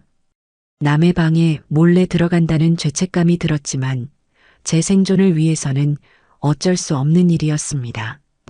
그들의 방은 온갖 명품과 값비싼 물건들로 가득 차 있었습니다. 마치 백화점 쇼룸을 옮겨놓은 것 같았죠. 그 모든 것이 제 피와 땀으로 이루어졌다고 생각하니 속에서 천불이 끓어올랐습니다. 저는 분노를 억누르며 그들의 서랍장을 하나씩 열어보았습니다. 그리고 마침내 가장 아래쪽 서랍 깊숙한 곳에서 부동산 등기권리증이라고 쓰인 빳빳한 서류 봉투를 찾아냈습니다. 심장이 쿵쾅거렸습니다. 봉투를 열어보니 토지와 건물의 소유주란에 아들 내외와 제 이름이 나란히 적혀 있었습니다. 지분 표시는 없었지만 이것만으로도 제게는 천군만마를 얻은 것과 같았습니다. 저는 그 서류를 품에 안고 제 방으로 내려왔습니다. 그리고는 곧장 제 낡은 짐 보따리를 풀어 헤쳐 상가 건물 매매 계약서와 당시의 통장 거래 내역서까지 모두 찾아냈습니다. 모든 증거가 제 손안에 들어온 순간 저는 비로소 이길 수 있다는 자신감을 얻었습니다. 며칠 뒤 며느리는 또다시 텃밭을 걸고 넘어졌습니다. 제가 새로 심은 오이 모종이 넝쿨을 뻗기 시작하자 그녀는 마치 세상이 무너지기라도 한 것처럼 히스테리를 부렸습니다. 어머님, 제가 이 마당에 넝쿨 올리는 건 절대 안 된다고 말씀드렸죠. 정말 왜 이렇게 사람 말을 무시하세요? 당장 저거 다 뽑아버리지 않으시면 제가 오늘 제초제를 사다가 다 뿌려버릴 거예요. 저는 그 말을 기다렸다는 듯이 손에 묻은 흙을 툭툭 털며 일어섰습니다. 그리고는 며느리를 향해 차갑게 말했죠. 그래, 어디 한번 뿌려보거라. 대신 그 전에 너랑 내가 확인할 것이 있다. 나 좀 따라오너라. 저는 며느리를 거실 테이블로 데리고 갔습니다. 그리고 제가 그동안 목숨처럼 챙겨두었던 모든 서류, 집문서, 상가 매매 계약서, 통장 내역을 그녀 앞에 보란 듯이 펼쳐놓았습니다. 이게 다 뭐예요, 어머님? 며느리는 불안한 눈빛으로 서류들을 훑어보았습니다. 그녀의 목소리는 미세하게 떨리고 있었죠. 보면 모르겠니? 이 집, 그리고 이 집이 서 있는 이 넓은 땅. 이걸 사는데 들어간 돈의 전부가 바로 내 주머니에서 나왔다는 증거다. 법적으로 따지면 니들이 매일같이 밟고 서 있는 이 마당은 온전히 내 땅이라는 소리야. 니들은 이 땅에 대한 권리가 1원 한 장도 없다는 뜻이고. 내 말, 이제야 좀 이해가 되니? 제 말에 며느리의 얼굴이 백지장처럼 하얗게 질렸습니다. 그녀는 아무 말도 하지 못하고 서류와 제 얼굴을 번갈아 쳐다볼 뿐이었죠. 그녀의 눈동자가 지진이라도 난 것처럼 흔들리고 있었습니다. 저는 마지막으로 쐐기를 박았습니다. 그러니 앞으로는 내 땅에서 내가 뭘 심든, 뭘 가꾸든, 뭘 뽑든 2번 다시 상관하지 말아줬으면 좋겠구나. 네가 그렇게 입에 달고 사는 품격이라는 건 남의 권리를 함부로 짓밟지 않는 데서 나오는 거란다. 내 땅에서 내가 주인 행세하는 게 그렇게 안 입고 오면 네 돈으로 땅 사서 네 마음대로 품격 차리며 살면 될 일이다. 알겠니? 제 단호하고 논리적인 공격에 며느리는 처음으로 완벽하고 처참하게 무너졌습니다. 그녀는 더 이상 아무런 반박도 하지 못하고 분한 표정으로 입술만 파르르 떨 뿐이었죠. 그날 오후 저는 다시 텃밭으로 나갔습니다. 아까보다 햇살이 훨씬 더 따뜻하고 눈부시게 느껴졌습니다.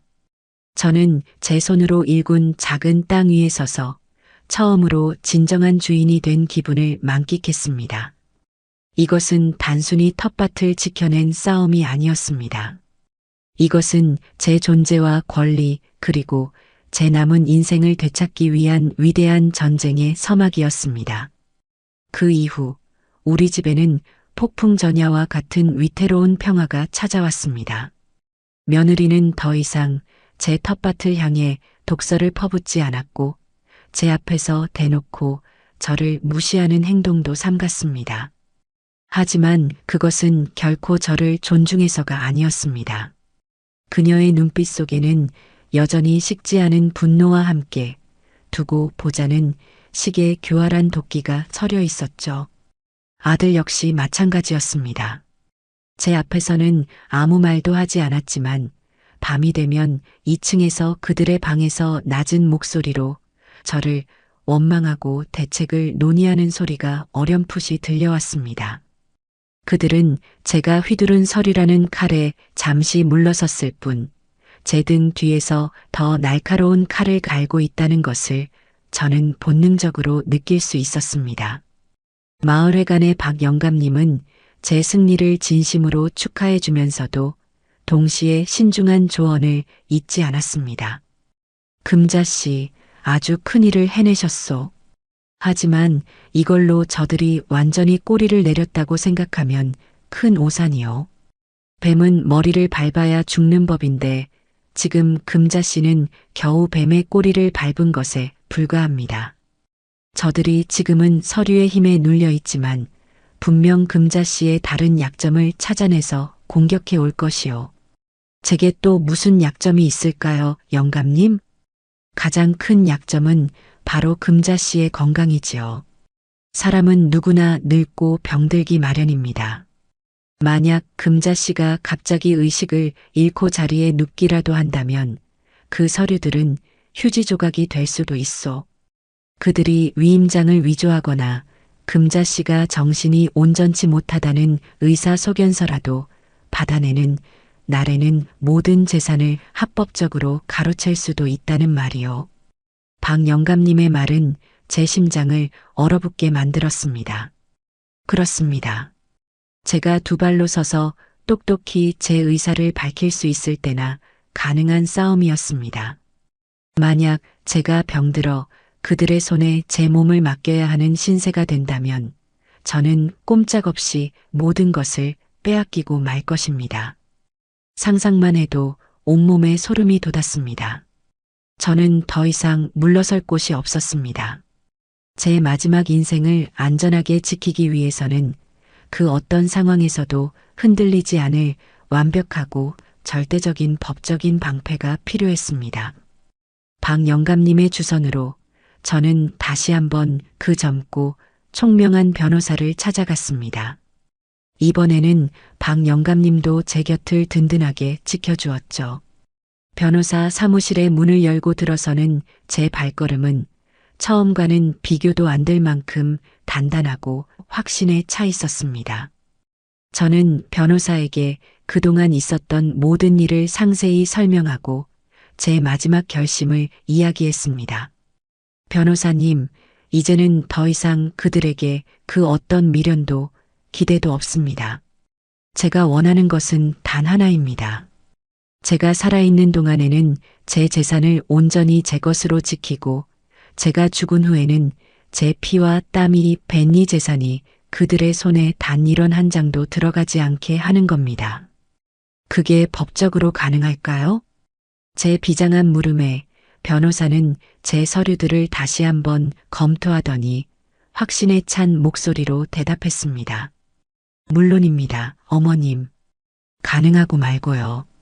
어머님의 경우는 자금 출처가 100% 어머님이시라는 증거가 차고 넘치기 때문에 법적으로 어머님의 권리를 완벽하게 보호할 수 있습니다. 지금이라도 당장 명의신탁 해지를 원인으로 한 소유권 이전 등기 소송을 통해 등기부등본에서 아드님 내외의 이름을 깨끗하게 지워버릴 수도 있습니다. 그 말을 들으니 속이 다 후련했습니다. 하지만 저는 소송이라는 시끄러운 절차보다는 더 조용하고 확실한 방법을 원했습니다. 소송은 최후의 수단으로 남겨두고 싶습니다. 그 전에 제가 할 수 있는 가장 확실한 방법은 무엇일까요? 그렇다면 어머님의 뜻을 가장 완벽하게 관철할 수 있는 방법은 바로 유언대용 신탁계약을 체결하시는 겁니다. 어머님의 전 재산을 신탁회사에 맡기시되 살아계시는 동안에는 모든 관리와 처분 권한을 어머님께서 그대로 가지시는 겁니다. 그리고 사후의 재산 귀속지를 아드님이 아닌 제3자로 명확히 지정해 두는 거죠. 이 계약서는 유언장보다도 법적 효력이 강력해서 나중에 그들이 유류분 반환 청구 소송 같은 복잡한 문제를 걸어와도 뒤집기가 거의 불가능합니다. 어머님의 뜻이 가장 확실하게 보호받는 방법이죠. 저는 그 자리에서 바로 유언대용 신탁계약을 진행해달라고 요청했습니다. 며칠 뒤 저는 변호사 사무실에서 신탁회사 직원과 마주 앉아 정식으로 계약서에 도장을 찍었습니다. 계약서의 가장 중요한 조항 사후 수익자를 지정하는 란에 저는 잠시 망설였습니다. 제 머릿속에 아들 재민이의 어릴 적 모습이 스쳐 지나갔기 때문입니다. 하지만 이내 저는 마음을 굳게 먹고 또박또박 제 의사를 밝혔습니다. 사후 수익자는 사회복지법인 5호 고아원으로 지정해 주십시오.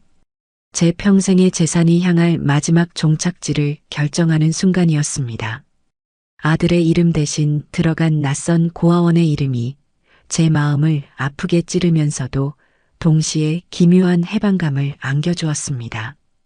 서류에 제 이름 석자와 함께 인감도장을 찍는 순간 눈물이 핑 돌았습니다. 자식을 위해 평생을 바친 어미가 결국에는 그 자식에게 아무것도 물려주지 않겠다는 증서를 작성하고 있는 이 현실이 너무나도 서글펐기 때문입니다.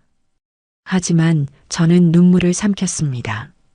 이것은 제 자식을 버리는 행위가 아니라 더 이상 그들의 탐욕에 제 인생이 휘둘리지 않겠다는 제 마지막 독립선언이었으니까요. 모든 법적 절차를 마친 저는 이제 천하무적의 갑옷을 입은 장수가 된 기분이었습니다. 하지만 저는 이 갑옷을 곧바로 드러낼 생각이 없었습니다. 그들에게는 아직 치러야 할 죗값이 남아 있었으니까요. 그들에게 마지막으로 회개할 기회를 주는 척하며 그들의 탐욕스러운 본성이 어디까지 뻗어나가는지 제 눈으로 똑똑히 확인하고 싶었습니다. 그날 이후 저는 마을회관에서 본격적인 연기를 시작했습니다.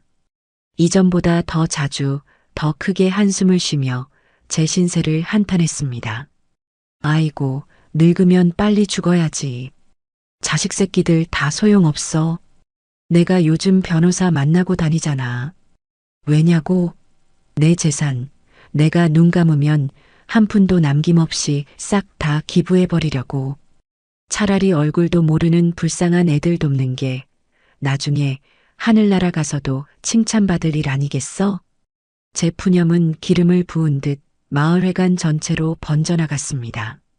특히 동네 최고의 소식통이자 입이 가볍기로 소문난 최 여사님은 제 옆에 바싹 붙어 앉아 어느 변호사를 만났는지 어느 재단에 기부할 것인지 등을 속사포처럼 캐물었습니다. 저는 일부러 귀가 잘 안 들리는 척, 기억이 가물가물한 척하며 그녀의 호기심을 더욱 자극했습니다. 제가 쳐놓은 거대한 그물에 아들 내외라는 어리석은 물고기가 걸려들기만을 기다리는 심정이었습니다.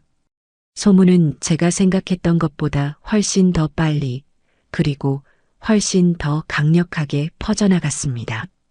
그 주 주말 아들 내외는 약속이라도 한 듯이 최고급 한우와 값비싼 과일들을 양손 가득 사들고 와 제 앞에 펼쳐놓았습니다. 어머님, 저희 왔어요. 어머님이 좋아하시는 꽃등심 사왔는데 오늘 저녁에 다 같이 구워 먹어요. 며느리는 제 평생 들어본 목소리 중에 가장 달콤하고 간사한 목소리로 지적이었습니다. 아들은 옆에서 어색하게 웃으며 과일을 깎기 시작했죠. 저는 아무것도 모른다는 표정으로 그들의 쇼를 감상했습니다. 아이고, 이게 다 얼마냐? 무슨 바람이 불어서 이렇게 비싼 걸 다 사왔어. 바람은요? 다 어머님 몸보신 시켜드리려고 사왔죠. 어머님이 건강하게 오래오래 저희 곁에 계셔야죠. 그렇죠, 여보. 그럼요, 어머니. 어머니는 저희 집의 기둥이신데요. 그들의 대화는 마치 잘 짜인 연극 대본 같았습니다. 그날 저녁 저는 그들이 정성껏 차려준 위선의 만찬을 맛있게 받아 먹었습니다. 식사를 하는 내내 그들은 제 기분을 살피고 제 건강을 걱정하고 제 말 한마디 한마디에 귀를 기울였습니다. 제가 일부러 음식을 흘리자 며느리는 조금의 망설임도 없이 무릎을 꿇고 제 옷에 묻은 얼룩을 닦아주기까지 했습니다. 그 모습이 어찌나 지극정성인지 모르는 사람이 봤다면 천하에 둘도 없는 효부라고 칭찬했을 겁니다. 그들의 효자, 효부 코스프레는 그날 이후로 더욱 노골적이고 집요해졌습니다. 아침 저녁으로 제 방에 찾아와 문안 인사를 올렸고 제가 좋아하는 텔레비전 프로그램을 미리 알아뒀다가 시간을 맞춰 틀어주었으며 주말에는 억지로 제 손을 끌고 나와 산책을 했습니다. 그들의 행동 하나하나가 너무나 부자연스러워서 저는 때때로 웃음을 참기가 힘들었습니다. 그들은 제가 정말로 치매에 걸린 노인처럼 자신들의 의도를 전혀 파악하지 못하고 있다고 굳게 믿는 듯 했습니다. 어느 날 며느리가 제 손을 잡고 조심스럽게 물었습니다. 어머님, 요즘 마을회관 다니시면서 이상한 사람들 만나시는 건 아니죠? 누가 어머님 재산 노리고 접근해서 기분이 뭐니 하면서 꼬드기는 사기꾼들도 많대요. 어머님은 마음이 너무 좋으셔서 걱정이에요.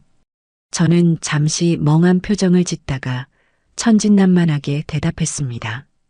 응? 기부? 아이고, 내가 그랬나? 하도 정신이 오락가락해서.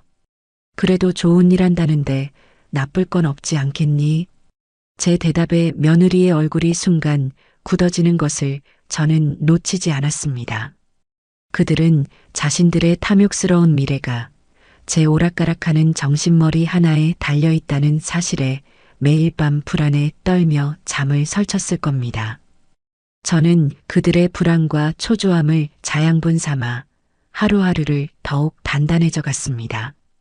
제 인생의 마지막 복수극은 그렇게 조용하고도 치밀하게 절정을 향해 치닫고 있었습니다. 제가 뿌려놓은 전 재산사회 환원이라는 소문의 효과는 실로 대단했습니다. 아들 내외는 자신들의 발등에 떨어진 불을 끄는 것보다 제 마음을 돌려놓는 것이 더 시급하다고 판단한 모양이었죠. 그들의 효도 연극은 날이 갈수록 더욱 치밀하고 노골적으로 변해갔습니다. 하지만 너무 오랫동안 연기를 하면 배우가 지치기 마련이고 억지로 쓴 가면은 언젠가 반드시 균열이 생기기 마련입니다. 그들의 인내심이 바닥을 드러내기 시작한 것은 그들의 가식적인 효도가 2달째에 접어들 무렵이었습니다. 어느 날 저녁 며느리는 자기가 직접 만들었다며 제게 정체불명의 죽을 내밀었습니다. 전복이며 송이버섯이며 몸에 좋다는 것은 다 때려 넣은 듯 보였지만 비린내가 역해서 도저히 한술도 뜰 수가 없었죠. 제가 수저를 내려놓자 며느리의 얼굴에 순간적으로 짜증이 스쳐 지나갔습니다. 어머님, 제가 어머님 건강 생각해서 얼마나 힘들게 만든 건데 한술도 안 드시면 어떡해요. 그녀는 금세 상냥한 표정을 되찾았지만 저는 그녀의 목소리에 담긴 미세한 분노의 떨림을 놓치지 않았습니다. 그들은 점점 지쳐가고 있었습니다. 자신들의 노력에도 불구하고 제가 재산을 기부하겠다는 뜻을 꺾지 않자 초조함이 분노로 변해가고 있는 것이었죠. 저는 그들의 균열을 흥미롭게 지켜보며 결정적인 한 방이 터져 나올 순간만을 기다리고 있었습니다. 그리고 그 순간은 온 동네가 저녁밥을 짓는 구수한 연기로 가득하던 어느 평일 초저녁 아주 요란한 방식으로 찾아왔습니다. 제가 텃밭에서 막 솎아낸 어린 배추를 다듬고 있는데 대문 밖에서부터 시끄러운 고함 소리가 들려왔습니다. 윤재민 씨 집에 있는 거 다 알아. 문 안 열어. 저는 깜짝 놀라하던 일을 멈추고 대문 쪽을 쳐다보았습니다. 곧이어 육중한 대문이 거칠게 열리고 험상궂은 인상의 사내 2명이 삿대질을 하며 마당으로 성큼성큼 들어섰습니다. 그들은 술이 거나하게 취해 있었고 눈은 탐욕과 분노로 번들거렸습니다. 여기가 윤재민 씨 집 맞지? 당신 윤재민이 엄마야? 우락부락한 인상의 사내가 제 턱 밑까지 얼굴을 들이밀며 위협적으로 물었습니다. 저는 주눅 들지 않으려고 애쓰며 허리를 꼿꼿이 세우고 대답했습니다. 그런데요. 우리 아들은 아직 퇴근 전인데 무슨 일로 이리 소란을 피우시오? 그러자 그 사내는 코웃음을 치며 품에서 구겨진 차용증을 꺼내 제 눈앞에서 흔들었습니다. 아들이 사업한다고 돈을 빌려갔으면 갚는 게 순리 아니야. 마누라까지 보증인으로 세워놓고는 몇 달째 이자 한 푼 안 갚고 전화까지 피하고 있어. 우리가 우습게 보여. 그들은 마당을 이리저리 둘러보며 고래고래 소리를 질렀습니다. 집은 아주 으리으리하게 지어놓고 사네. 남의 피 같은 돈으로 호의호식하고 있었구먼. 좋게 말할 때 아들놈한테 똑똑히 전해. 이번 주까지 원금에 이자까지 깨끗하게 정리 안 하면 이 예쁜 집 대문에 빨간 딱지 붙여서 경매에 넘겨버릴 테니까. 알았어. 그들은 제가 애지중지 가꾸는 텃밭의 고추지지대를 발로 걷어차고 마당에 보기 흉하게 침까지 탁 뱉고 나서야 욕설을 짓거리며 사라졌습니다. 저는 그 자리에 얼어붙은 채 그들이 남기고 간 아수라장을 멍하니 바라보았습니다. 아들이 사업을 한다는 것도 빚을 졌다는 것도 처음 듣는 이야기였습니다.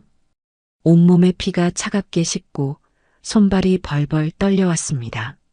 그날 밤 퇴근하고 돌아온 아들 내외의 얼굴은 흑빛이었습니다. 이미 빚쟁이들에게서 연락을 받고 모든 상황을 파악한 모양이었죠. 저는 아무 말도 하지 않고 저녁 식사가 끝나기만을 기다렸습니다. 식사가 끝나자마자 저는 그들을 거실 소파에 앉혔습니다. 제 평생 느껴보지 못했던 차갑고 단단한 분노가 제 목소리를 강철처럼 만들었습니다. 오늘 낮에 빚쟁이들이 찾아왔었다. 니들 사업 자금 때문에 진 빚이라더구나. 대체 이게 다 무슨 일이니? 내게 똑똑히 설명해 보거라. 제 서늘한 추궁에 아들 재민이의 얼굴이 와르르 무너져 내렸습니다. 며느리 다영이 역시 고개를 푹 숙인 채 말이 없었죠. 한참을 끄끄거리던 아들이 마침내 모든 것을 실토하기 시작했습니다. 친구와 함께 인터넷으로 수입 의류를 판매하는 쇼핑몰을 운영했는데 더 크게 키워보려는 욕심에 여기저기서 사채까지 끌어다 썼다는 것이었습니다. 하지만 믿었던 친구는 사업 자금을 몽땅 들고 해외로 도망쳐 버렸고 모든 빚은 고스란히 아들과 연대 보증을 선 며느리의 몫으로 남게 되었다는 드라마에서나 나올 법한 통속적인 이야기였습니다. 그들의 이야기는 구차했고 변명으로 가득 차 있었지만 한 가지 사실만은 명확했습니다. 그들이 자신들의 힘으로는 도저히 감당할 수 없는 거대한 빚더미에 깔려 허우적거리고 있다는 것. 그리고 그들이 기댈 곳은 이제 이 세상에 저 하나밖에 남지 않았다는 것. 모든 고백이 끝나자 며느리가 기다렸다는 듯이 제 앞에 무릎을 꿇고 애원하기 시작했습니다. 그녀의 연기력은 그 어떤 배우보다도 뛰어났습니다. 어머님, 저희가 정말 죽을 죄를 지었어요. 어머님께는 차마 걱정 끼쳐드릴 수 없어서 저희끼리 어떻게든 해결해 보려고 발버둥 쳤는데 이제는 정말 방법이 없어요. 흑흑. 아들이 그 옆에 따라 무릎을 꿇으며 울부짖었습니다. 그의 눈물에는 연기인지 진심인지 모를 절박함이 묻어 있었습니다. 어머니, 이 집이 있잖아요. 이 집을 담보로 잡히면 은행에서 대출을 받아서 급한 빚은 막을 수 있어요. 어머니께서 제발 허락만 해주시면 저희 다시 일어설 수 있어요. 어머니는 제 유일한 희망이에요. 어머니, 제발 저희 좀 살려주세요. 결국 그들의 마지막 목적지는 이 집이었습니다. 제 인생의 모든 것이 담긴 이 집을 담보로 자신들의 어리석음과 탐욕이 만들어낸 빚잔치를 치르려는 것이었죠. 그들은 일말의 망설임이나 죄책감도 없이 제 마지막 보루마저 자신들의 탐욕을 위해 내놓으라고 그것이 어미의 의무인 양 당당하게 요구하고 있었습니다. 저는 그들의 처절한 연기를 묵묵히 지켜보았습니다. 그들의 눈물은 뜨거웠지만 그 안에는 단 한 방울의 진정한 뉘우침도 담겨 있지 않았습니다. 오직 자신들의 절망적인 상황을 벗어나고픈 이기심만이 끈적하게 고여 있었죠. 한참의 침묵이 흘렀습니다. 거실에는 그들의 흐느낌과 시계 초침 소리만이 또렷하게 들려왔습니다. 마침내 저는 차갑고 조용한 목소리로 입을 열었습니다. 제 목소리는 얼음장처럼 차갑고 단단했습니다. 싫다. 제 단호한 한마디에 그들의 울음소리가 거짓말처럼 뚝 그쳤습니다. 그들은 믿을 수 없다는 표정으로 저를 쳐다보았어요. 네, 어머니 지금 뭐라고?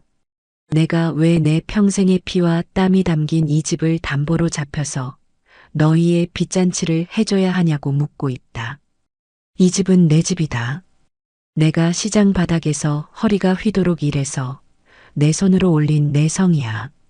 내가 왜 내 성을 너희의 어리석음과 탐욕을 위해 내주어야 하지? 며느리가 다급하게 소리쳤습니다. 그녀의 목소리에는 애원이 아닌 날카로운 분노가 섞여 있었습니다. 어머님, 저희가 망하면 어머님은 괜찮으실 것 같아요? 빚쟁이들이 매일같이 이 집으로 들이닥쳐서 행패를 부릴 텐데 어머님이라고 편히 사실 수 있을 것 같냐고요. 그것은 애원이 아니라 명백한 협박이었습니다. 저는 그들의 마지막 발악에 실소를 터뜨렸습니다. 그래, 아주 좋은 것을 가르쳐 주었구나. 너희가 이 집에 함께 사는 한 나도 편치 않겠지. 그러니 너희가 내 눈앞에서 사라져 주는 것이 내가 가장 편해지는 유일한 방법이겠구나. 저는 자리에서 일어나 제 방에서 변호사가 미리 준비해 준 서류 뭉치를 가져왔습니다. 그리고 그것들을 그들 앞에 테이블 위에 마치 화투패를 내려놓듯이 한 장 한 장 펼쳐 놓았습니다. 그것은 제가 이 집을 사는데 들어간 모든 자금의 출처를 증명하는 서류들과 변호사의 공증을 받은 유언대용 신탁 계약서, 그리고 마지막으로 부동산 명도 및 퇴거 요청 통보서였습니다. 이게 다 뭐예요? 며느리의 목소리가 파르르 떨렸습니다. 눈이 있으면 똑똑히 보거라. 이 집 처음부터 끝까지 내 돈으로 지은 내 집이다. 너희는 이 집에 단 1원 한 장 보탠 적이 없어. 너희 이름이 등기부등본에 올라가 있는 것은 단지 세금 문제 때문에 내가 너희에게 명의를 빌려준 것에 불과하다. 법적으로 너희는 이 집의 소유권에 대해 그 어떤 권리도 주장할 수 없다는 뜻이다. 너희는 내 집에 얹혀 사는 세입자, 아니, 기생충이나 마찬가지였어. 저는 마지막으로 퇴거 통보서를 그들의 눈앞에 들이밀었습니다.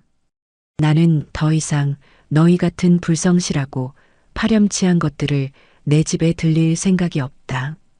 그러니 너희에게 마지막 자비를 베풀어 주마. 내가 이 소장을 법원에 정식으로 제출하기 전에 한 달의 시간을 주겠다.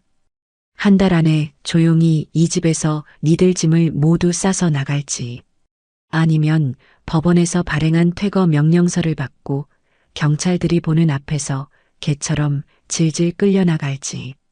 선택은 너희 몫이다. 그것은 그들이 상상조차 하지 못했던 가장 차갑고 잔인한 최후 통첩이었습니다. 아들 내외는 완전히 넋이 나간 표정으로 바닥에 주저앉았습니다. 그들의 길고 길었던 탐욕과 위선의 연극은 제 손에 들린 서류 몇 장으로 인해 가장 처참하고 완벽한 파국을 맞이하고 있었습니다. 제가 내민 법적인 최후 통첩 앞에서 아들 내외는 더 이상 저항할 힘을 잃었습니다. 그들은 며칠간 제게 애원도 해보고 화를 내며 저를 저주하기도 했지만 저는 쇠로 만든 벽처럼 조금도 흔들리지 않았습니다. 빚쟁이들의 방문은 날마다 잦아졌고 그들의 목소리는 점점 더 거칠어졌습니다. 마침내 그들은 모든 것을 포기하고 제 제안을 받아들일 수밖에 없었습니다. 한 달이라는 유예기간이 끝나갈 무렵 집 앞으로 낡은 이삿짐 트럭 한 대가 도착했습니다. 아들 내외는 초점 없는 눈으로 자신들의 짐을 꾸리기 시작했습니다. 처음 이 집에 들어올 때 가져왔던 단출한 짐과는 비교도 안 될 만큼 그동안 제 돈으로 사들인 값비싼 가구와 가전제품들이 가득했습니다. 며느리는 그 물건들을 하나라도 더 챙겨가기 위해 악을 쓰는 듯 보였습니다.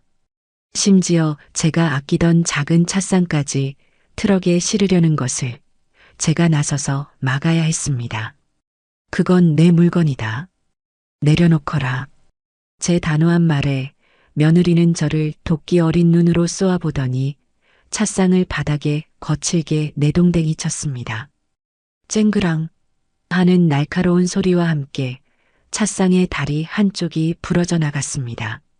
그것이 그녀가 제게 보여준 마지막 모습이었습니다.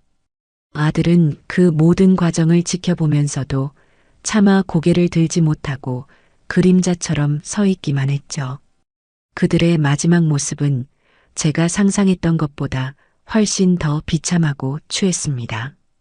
트럭이 모든 짐을 싣고 떠나자 집 안에는 거대한 공허함과 고요함만이 남았습니다.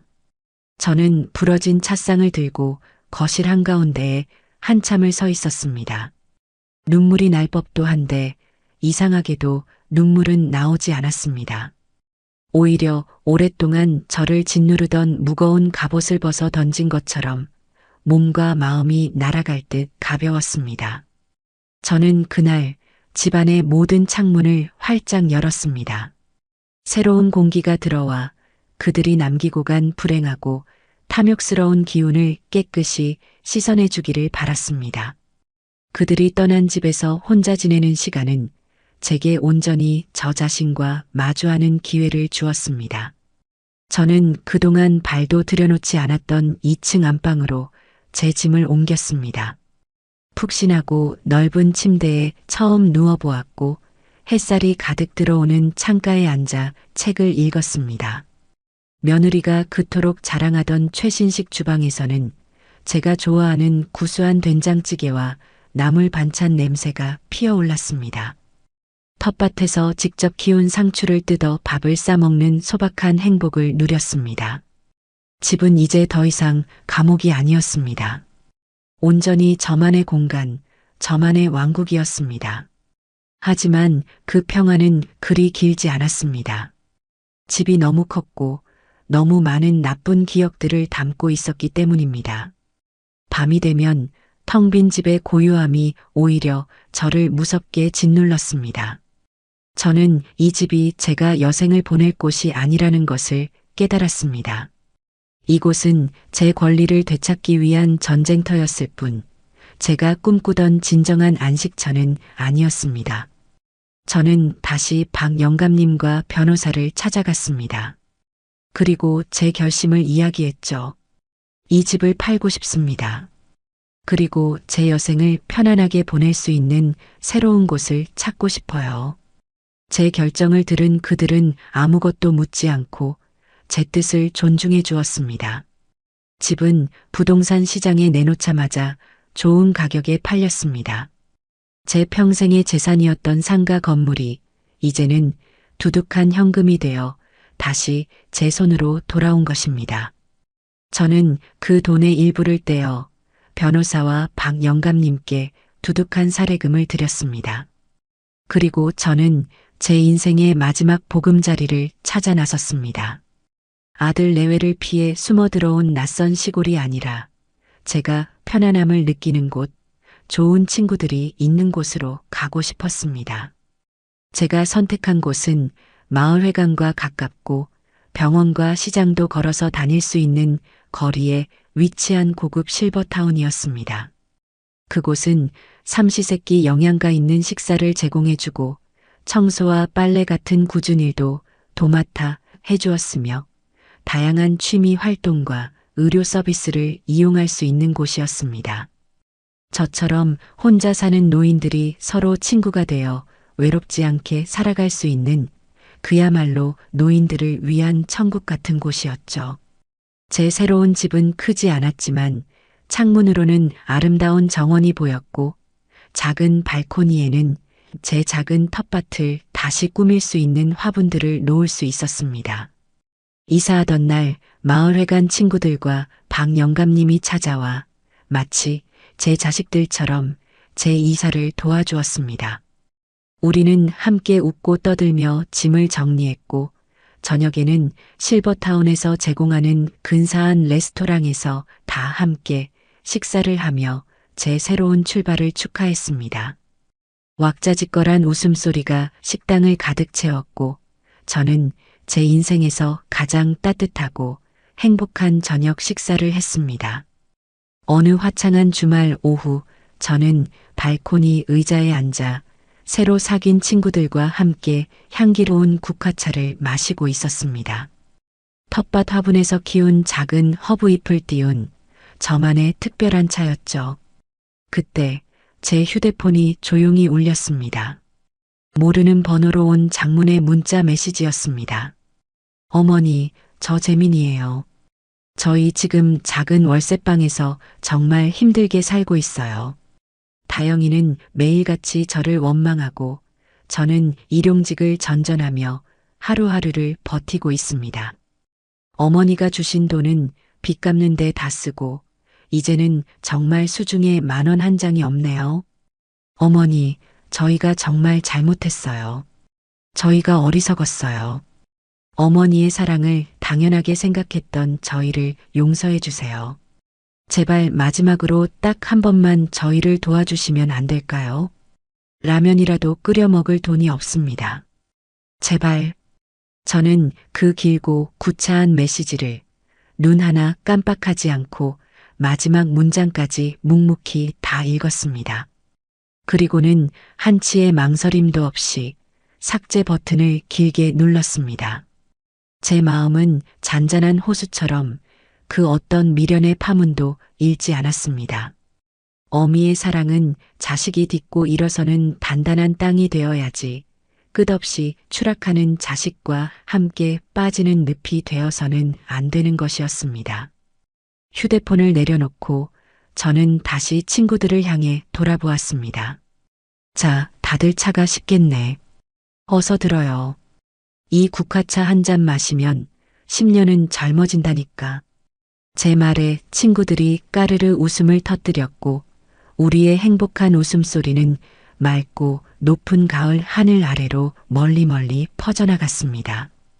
그것은 제 고통스러웠던 과거를 완벽하게 씻어내는 세상에서 가장 시원하고 통쾌한 자유의 소리였습니다.